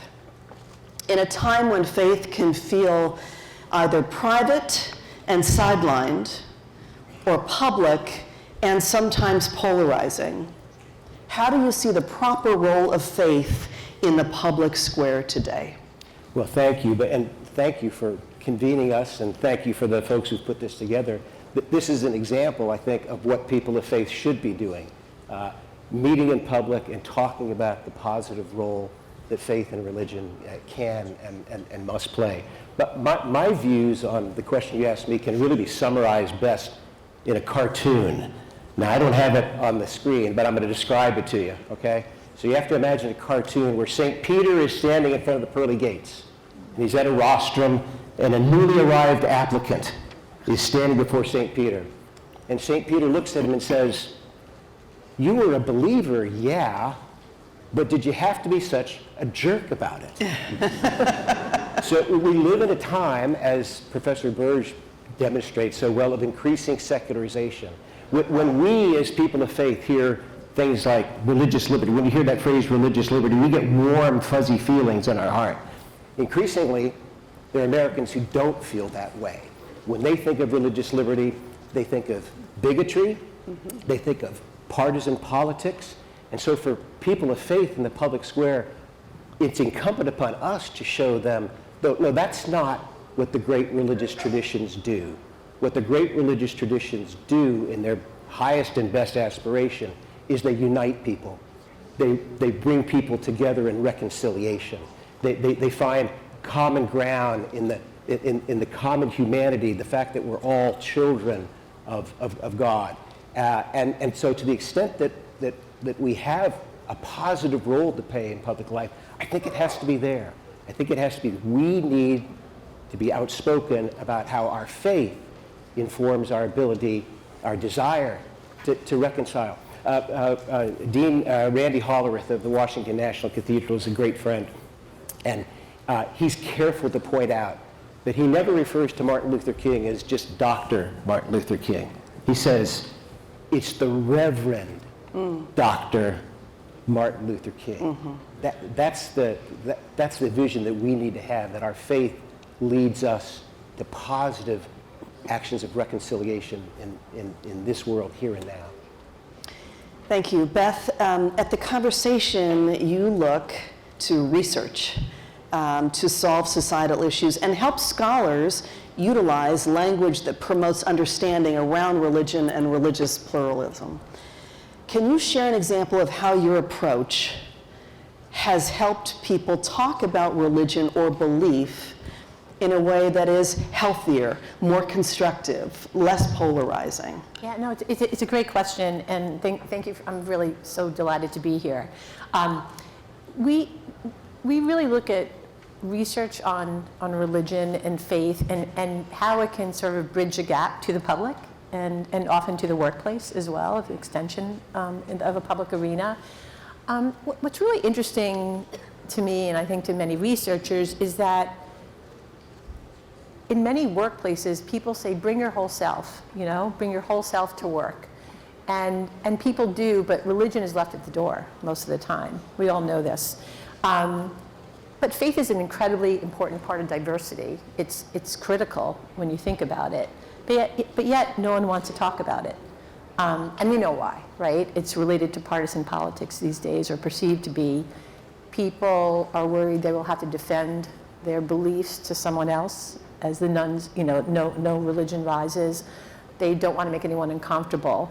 So it's left at the door. But what's really interesting, research shows, is that 1 in 5 people actually go to work because they have a spiritual calling to that job. It's incredibly important. So how do you do it? How do you bring your religion to the workplace or to arena that does not feel everything you said, like you're being a jerk, right? Like in many ways. And research shows, particularly a wonderful researcher at Rice University and her colleagues, Elaine Eklund, there's ways to do it, and it's not by simply obeying the law of accommodation, right? Everyone must accommodate and having the employee ask for accommodation. It's leaning in. It's simple stuff. It's making sure that all the religious holidays of all your employees are on the calendar. It's making sure that when you have a party, you don't necessarily always at a bar. This came up in my organization as well. It's inviting people to make, we did this more when we were not so remote, having people bring in the food of their religious traditions. and research shows it really works. It really works. All of a sudden, religion is not a polarizing aspect, but a community aspect that you, Judge, spoke so deeply of. So, Dr. Miller, your work actually picks up on that, which I find so interesting and a great segue. Your work at the Faith and Work Initiative at Princeton helps people integrate faith into their professional lives in healthy, constructive ways. You often talk about the Sunday-Monday gap, which I think is great. The disconnect between what people profess in their faith communities and then how they practice that the rest of the week at work or in other settings. So why do you think that gap exists, number one, and how can people of faith begin to bridge it? First, I want to find out if there's a gap between my lips and the microphone. Is this working? You're good. I think you're good. Thank you. And I want to echo the appreciation for all the organizers. This is extraordinary. I've been kicking around in what some people call the Faith at Work movement for about 25 years, thinking about it, writing it, studying it, and also being an actor in this movement. And it's really stunning, and yet at some level not a surprise to see all of you here because of the interest that many people have in trying to integrate the claims of their faith with the demands of their work. And for that, in many ways, the driving question for me, how do I integrate the claims of my faith with the demands of my work? Because the reality is the workplace often has different demands and aren't aligned with one's faith tradition. But why is it that there's this resistance? And yes, I do use the phrase Sunday-Monday gap, but I also want to correct that phrase because it depends on who. Words matter. Words really matter. They're powerful. And who am I talking to? So if it's an audience that's Christian, I might say the Sunday-Monday gap, where what they hear from the pulpit bears no relationship to what they find when they go into their office on Monday. But it's whatever your Sabbath is. So maybe it's the Saturday-Monday gap. Maybe it's the Friday-Monday gap. But there's also traditions like Hinduism and Sikhism and others that don't really have a Sabbath as such, but there are times of rest and focus. So that's what we're talking about, the gap between whatever your tradition is, its teachings and how it manifests itself and how you live it out. What does it look like on Monday? That's what really intrigues me. So why is there this gap? Because many people, there's a great book written about 30 years ago called Your Work Matters to God. Your work matters to God. But you don't often hear it from the pulpit. And when I talk to my Jewish friends or my Muslim friends, or whatever different tradition, it's sad how seldom clergy will actually talk about the challenges and also the opportunities, the powerful opportunities of work as a place of humanity to exist, as a work or place to produce things, to have healing and to care for people. So in some ways, with all due respect, and I'm a product of it, I used to be an investment banker and so forth, and then I studied theology. And in my years of theological studies, seldom did I hear any courses, let alone lectures, dedicated to what does your faith look like on Monday. And so I've written about it. I wrote a book several years ago called God at Work, The History and Promise of the Faith at Work Movement. And in it, I conclude there's 4 different ways that people can bring their faith to work. And we won't go through all of them, but it's everything from ethics to how do I live it out, how do I embody it, finding meaning and purpose. That work could be a spiritual calling for many people, either what we do or how we do it. So I find that it's largely the laity that are overcoming this gap, and sadly the academy is a little bit behind in realizing that men and women increasingly want to find out, okay, I just heard that great message in my worship community, but what does it mean when I go back to work on Monday? How does it prop me up, encourage me? How can it be a balm in Gilead when I'm in a tough place? So there's hope, and it's largely this room. So I'm very excited about it. Thank you. Dave Chackas, pick up on that. You've led some of the biggest brands in sports and entertainment where leadership decisions play out on a very public stage. Tell us more about how your faith has shaped your leadership and decision-making in a very public arena. Well, thank you. Again, I repeat what my colleagues have said. What a blessing it is to see this room full and to have you here and to be thoughtful about this. I didn't recognize what an extraordinary panel I might be on here until just a few days ago. David Miller, just to my left, wrote me an email.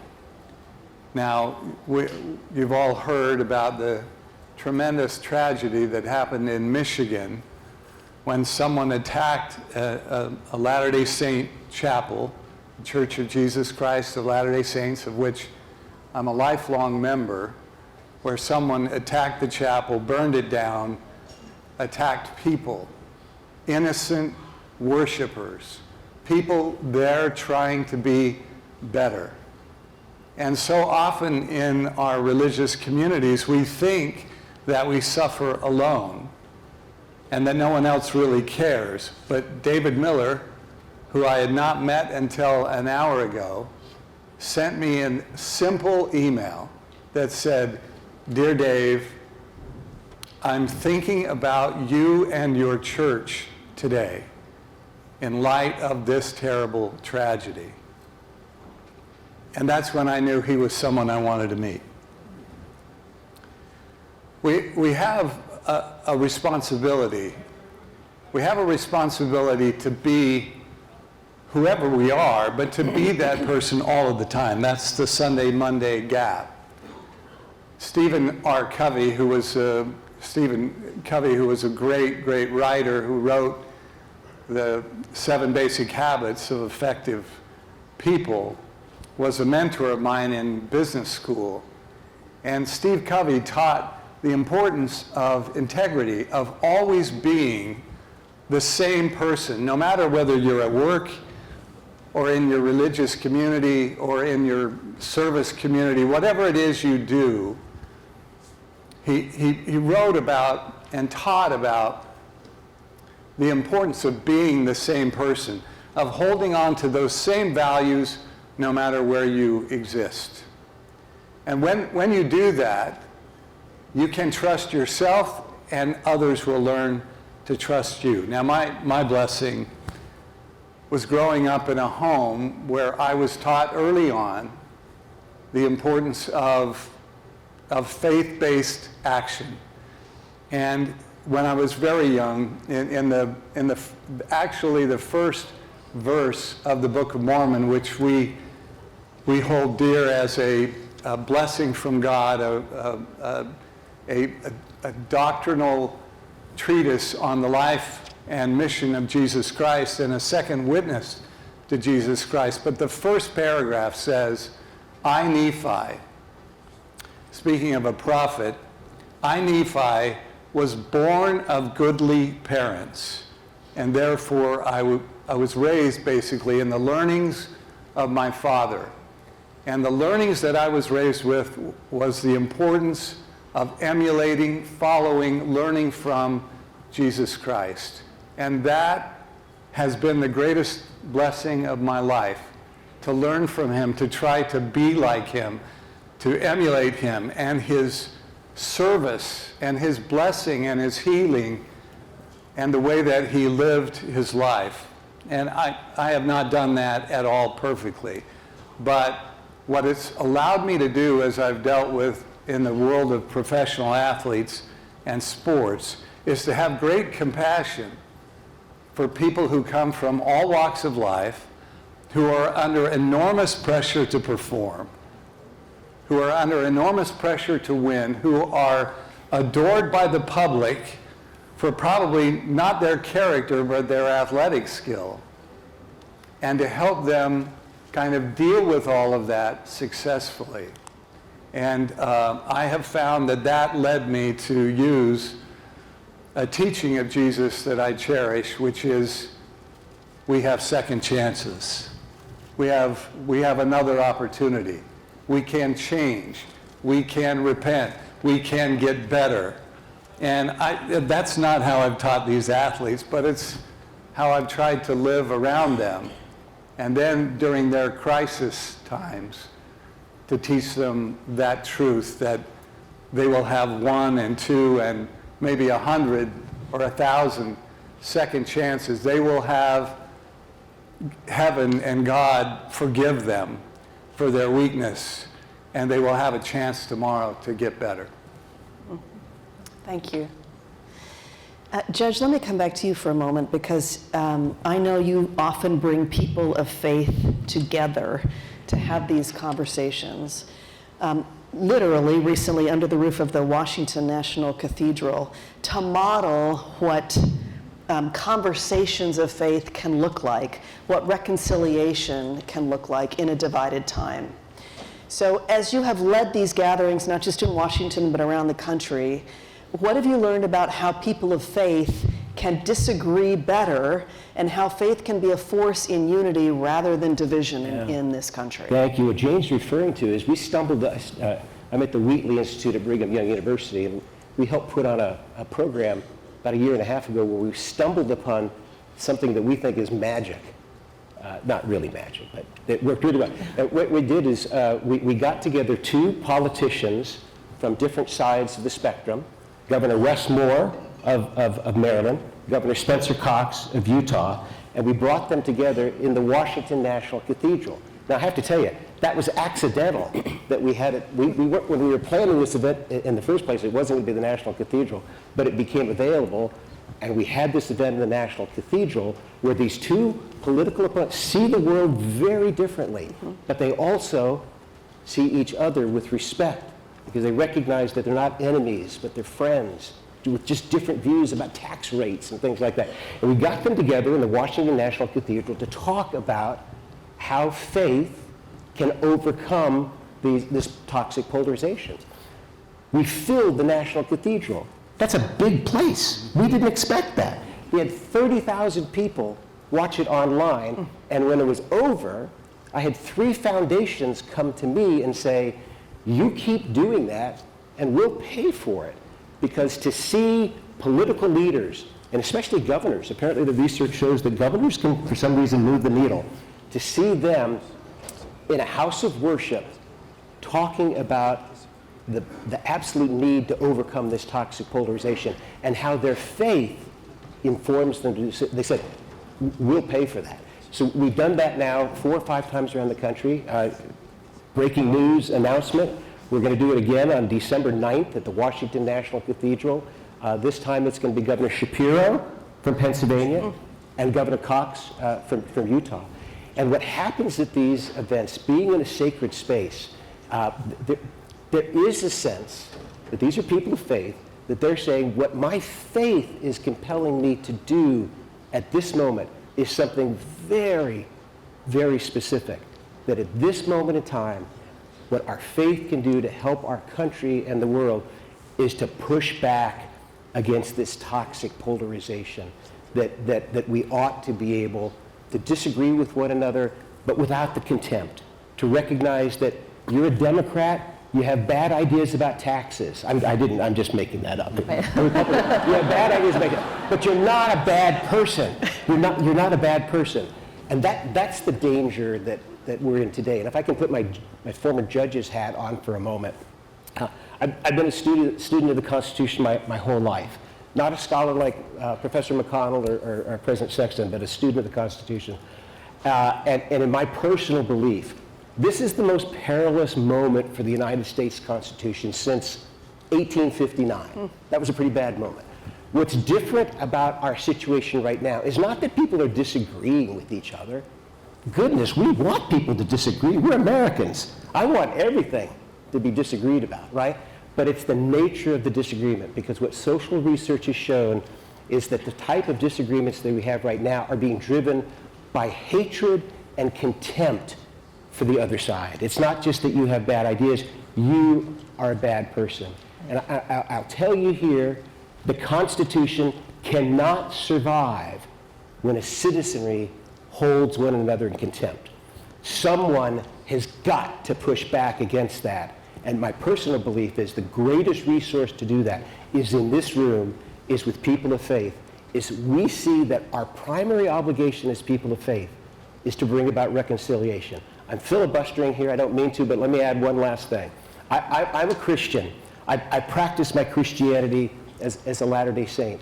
For Christians, in the Lord's Prayer, the first thing Jesus tells us to pray for is not how do I get to heaven. That's important, okay? That's not what he tells us to pray for. The first thing that he tells us to pray for is that thy kingdom come, thy will be done, where?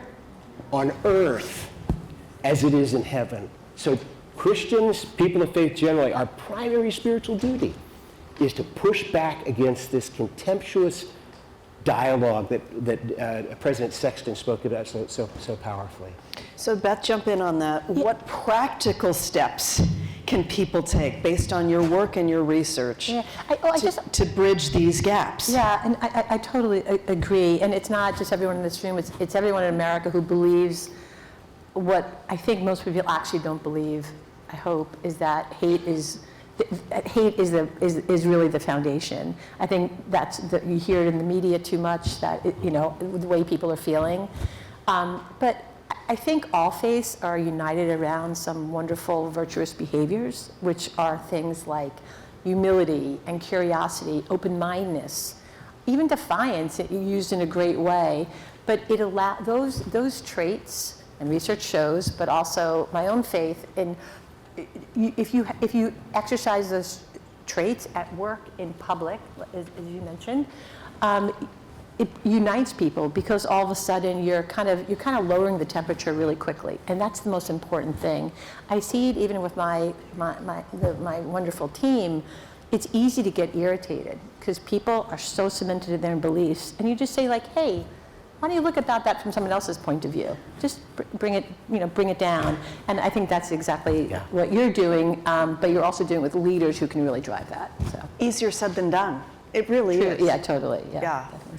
David, you have taught a class at Princeton since 2008, oversubscribed every year. You developed and taught about faith and bridging gaps, and I want you to talk a little bit about that, because I'm really interested, after this research and these numbers, how your students and young people are responding to the ideas of faith and bridge building, and what you're seeing in the next generation when it comes to ethics and purpose and faith.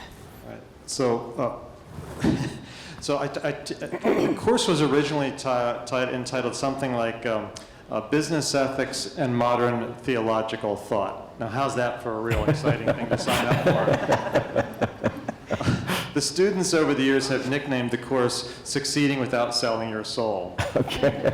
In fact, a shameless plug, following in Ryan's shoes, I've written a book with Susan Richardson, who I think is somewhere here, a colleague of mine from Princeton, also with me in the Princeton Faith and Work Initiative, called the 5 Questions for Ethical Decisions, Succeeding Without Selling Your Soul. And the reason that the students nicknamed that is ethics traditionally, business ethics is traditionally taught either through a jurisprudence point of view, which makes complete sense, the law really matters, or it's taught through secular moral philosophy, also very important. I want to know what Plato said and the Epicureans and so forth. But in the past 40 or 50 years, one of the greatest intellectual traditions has sort of been taboo in the academy, and that's religion. Mm-hmm. But take the great religious thinkers, take Maimonides, take Aquinas, they were giants. I would put them up against any philosophers today or before. So all I'm doing in this course is giving students intellectual permission to think about the role their faith might play in ethics as their North Star. And I make very clear to the students to be in class, you don't have to be religious or spiritually inclined to be in this class, but you have to be respectful for those who are. Equally, for those of you who are religious or spiritually inclined, you need to be respectful for those who aren't.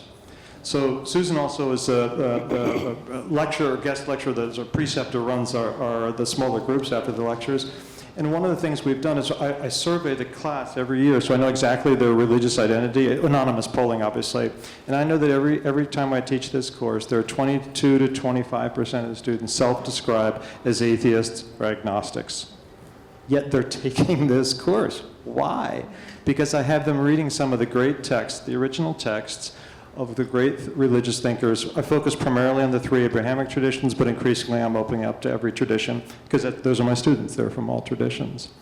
So I think they just need intellectual permission, number one. Number two, that they'll push back if they feel they're being sold something, but they're curious. They're realizing all the toys, all the money, all the fun, even the elitism as being at a place like Princeton, that at the end of the day, you still have an empty heart. It doesn't fill it up. And that faith in however one discovers it, is important. And they're going back to the great traditions. So a lot of the data, and I know you all know this, but of the so-called nuns, it doesn't mean they don't believe. They're just a little bit confused. They haven't signed up with one program, so to speak. And I find my students really interested to want to know more about this. By the way, we don't talk about orthodoxy in the class, so to right belief. That's not an unimportant question, but it's not the purpose of this course. We talk about orthopraxy. So what is right practice? What is your faith? You were talking, Dave, about how, as an LDS member, that there are certain things that have been taught to you as how you treat other people with dignity and so forth. So that becomes your North Star. So I'm interested in orthopraxy. What does it mean to be a Sabbath-observant Jew? What does it mean to be a practicing Catholic? And on it goes. But I'm also really interested in what does it mean to be an atheist or an agnostic? What's your North Star? I asked the students 5 questions, hence the title of the book. The question 1 is what is ethics? That's one thing, fine. The second question I asked is, what's the source of your ethics? And that's maybe the $1 million question. What's the source of your ethics? Your rabbi, your priest, your coach, your mom, your dad, your religion. You sooner or later you bump into metaphysical questions, like where did they get it from? And where your grandma got it from somewhere. So the third question is ethical decision-making frameworks. How do you make decisions in the ethical gray zone, which is where most of us live? The fourth is what's your public language, which I've seen role modeled by everyone here. How do I respectfully be true to my faith tradition or my worldview, yet be respectful of the person I'm talking with who may have a totally different worldview?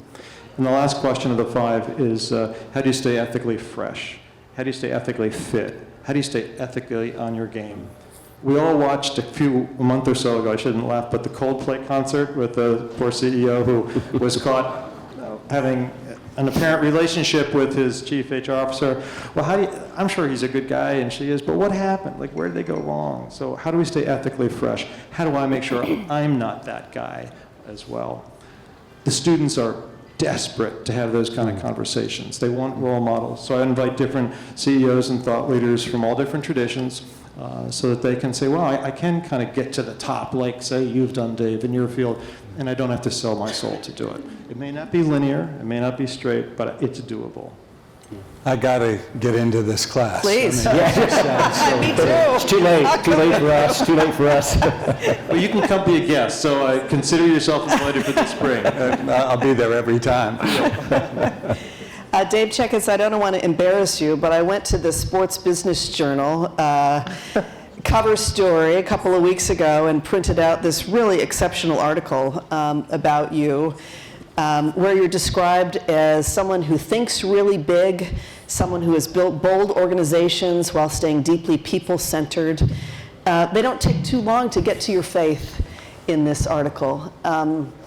In an industry that often measures success in wins and ratings and revenue, talk about defining success differently in terms of your faith. Well, it is the one industry that is totally dependent upon the performance of human beings and them coming together and being united in a cause. That's what I love about it. The other thing I love about it is, like faith, only in a different way, it moves people in an incredible way when their team wins, when their team succeeds. And so to be in New York during the 90s, where the Knicks every year were deep in the playoffs, in the NBA Finals, was one of the great periods of my life. But there were just experience after experience where faith came up. And one of the most obvious was in 1999, our team had had a great decade together, and the coach and the general manager of our club came to me and said, there's a player we want to get in the off season. He's not your style, but we still want him. And you've got to come to the party on this. You've got to get used to this.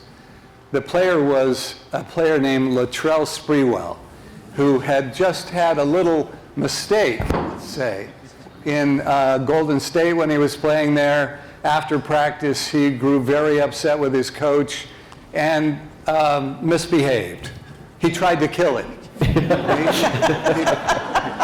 He put his arms around his neck. This 6'7" athlete put his hands around his neck, and if not for the efforts of his teammates, it would have been a tragedy to kill such a wonderful coach and good guy. But that's what he did. And now, after being suspended for 2 years, my coach and general manager wanted me to bring him here. And I just said, I will never have him on our team. I'll never have him. We're not bringing him to New York. New York is tough enough to be in this environment and the pressures and everything else.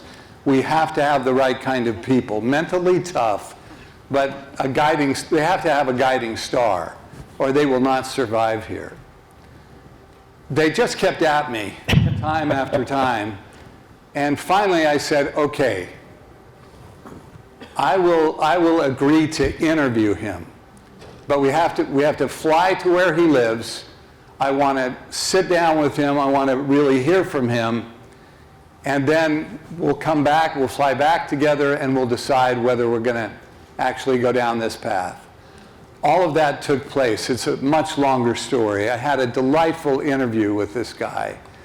And then as Luttrell walked me to the front door, the coaches and managers were already out in the car. But as Luttrell walked me to the front door and was saying goodbye, I noticed over his shoulder was this poem called Footprints in the Sand. You probably, most of you have heard about it.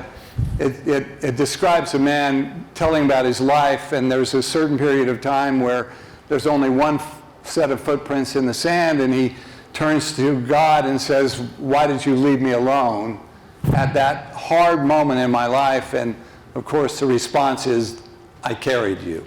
And I said to Luttrell, I said, is that your poem, or did your wife put that up, or how did this come about? He said, oh, no.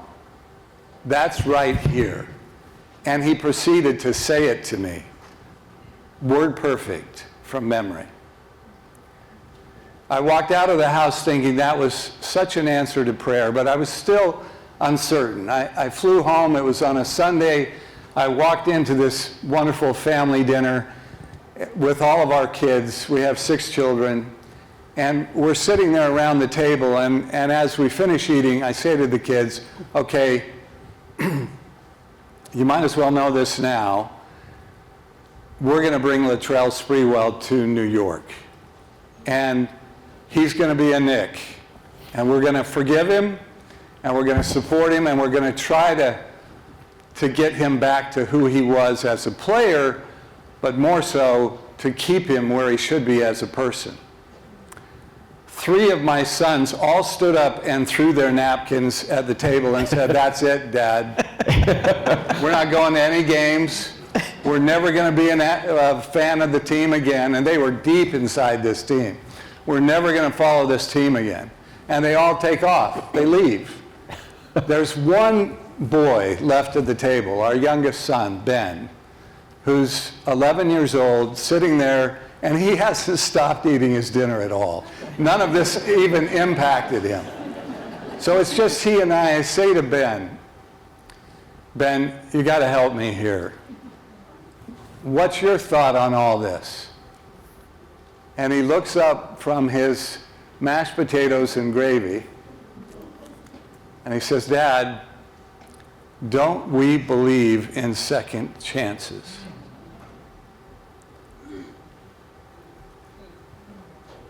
I said, yes, son, we do. We sure do. And we're going to show that.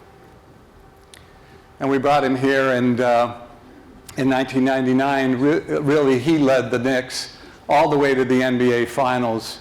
If we'd beaten San Antonio instead of lost in Game 6, if we'd beaten them, he would have been the MVP of the NBA Finals. And he remains to this day a close friend of mine and our family, and we just deserve second chances. And when the New York Times asked me how I made the decision, I told that story.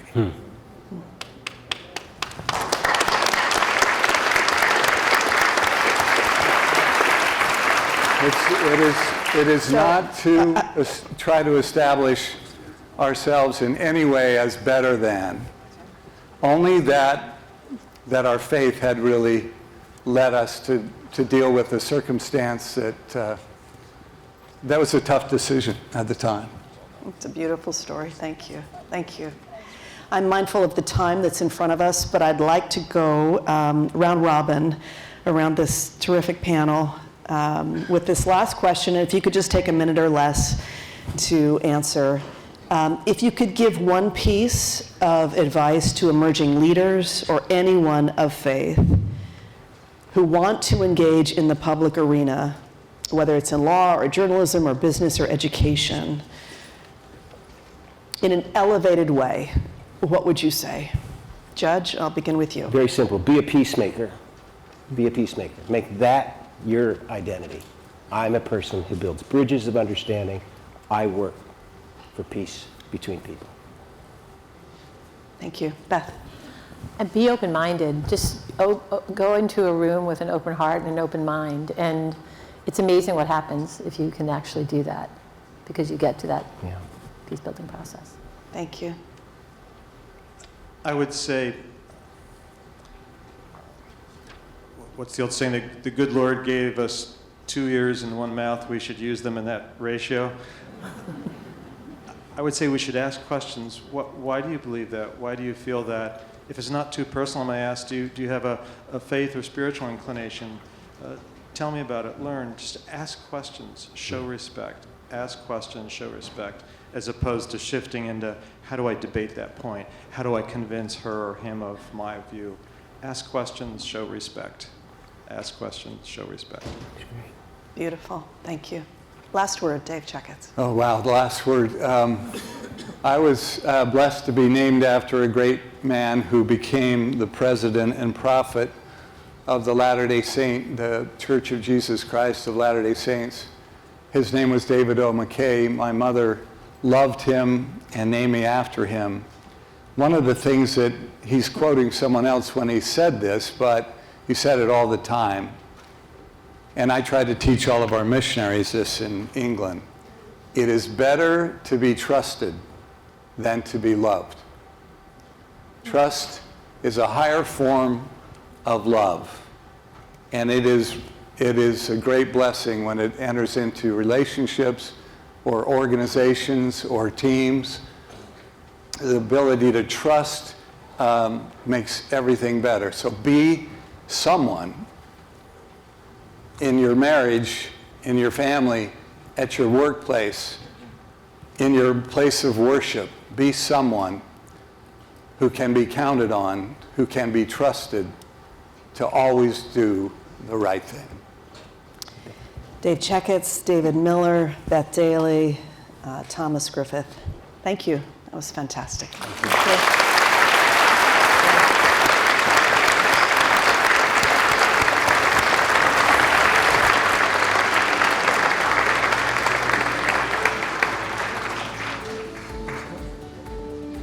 Presenting the award for achievement in fostering faith in the public arena, ladies and gentlemen, please welcome to the stage Reverend Al Sharpton.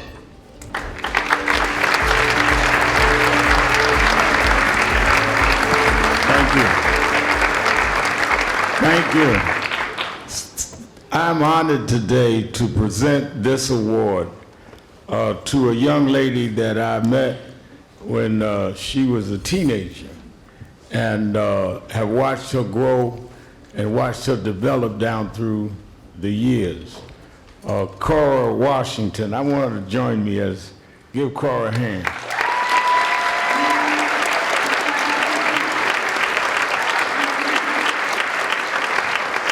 Cora heads the Governor's Office of Faith and Nonprofit Development, but I met her August of 2001. I had led a demonstration in Puerto Rico, Vieques, against the Navy bombings. And we sat in on the Navy base and they put us in jail. And I thought it'd be overnight like we do in New York, but they kept me 90 days because Rabbi Potasnik wouldn't come get me. But that's another story.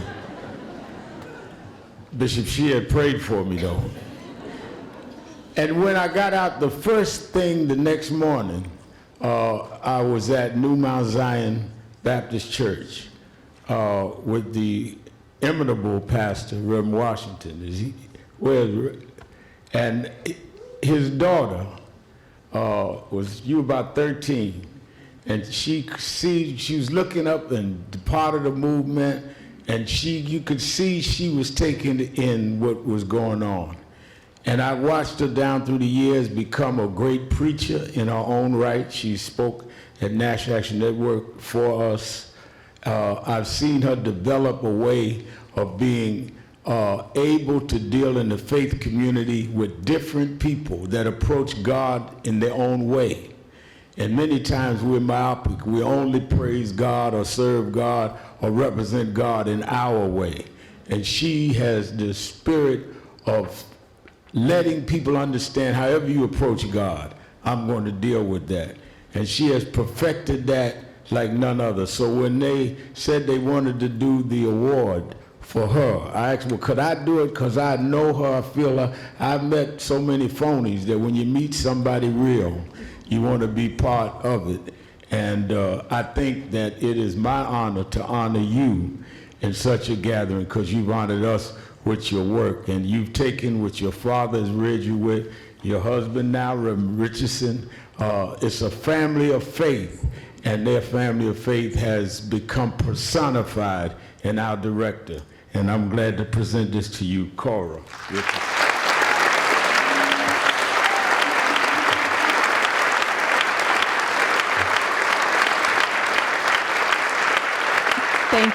Thank you so much for this wonderful honor. I am exceptionally grateful to be presented this award by one of the greatest voices to exhibit faith in the public arena, Reverend Sharpton. To all the advisors on the Forum on Faith, I'm grateful for this moment. And to our governor, the 57th governor of the state of New York, Governor Kathy Hochul, who commissioned the Office of Faith and Nonprofit Development Services 2 years ago to go to every synagogue, to go to every temple, to go to the various churches, to build relationships, and to partner with every faith community so that all of your voices in this room throughout the state of New York could be heard. And we will continue to do that work every day. Thank you.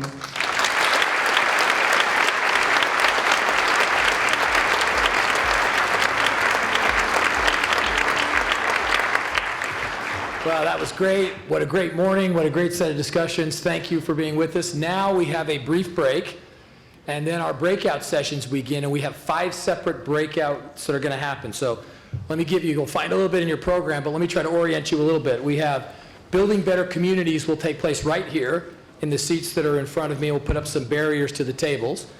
Then we're going to have Elevating Higher Education will be on this side, far corner. You have to go out and in the door around. So Elevating Higher Education. Solving Social Problems will be over here.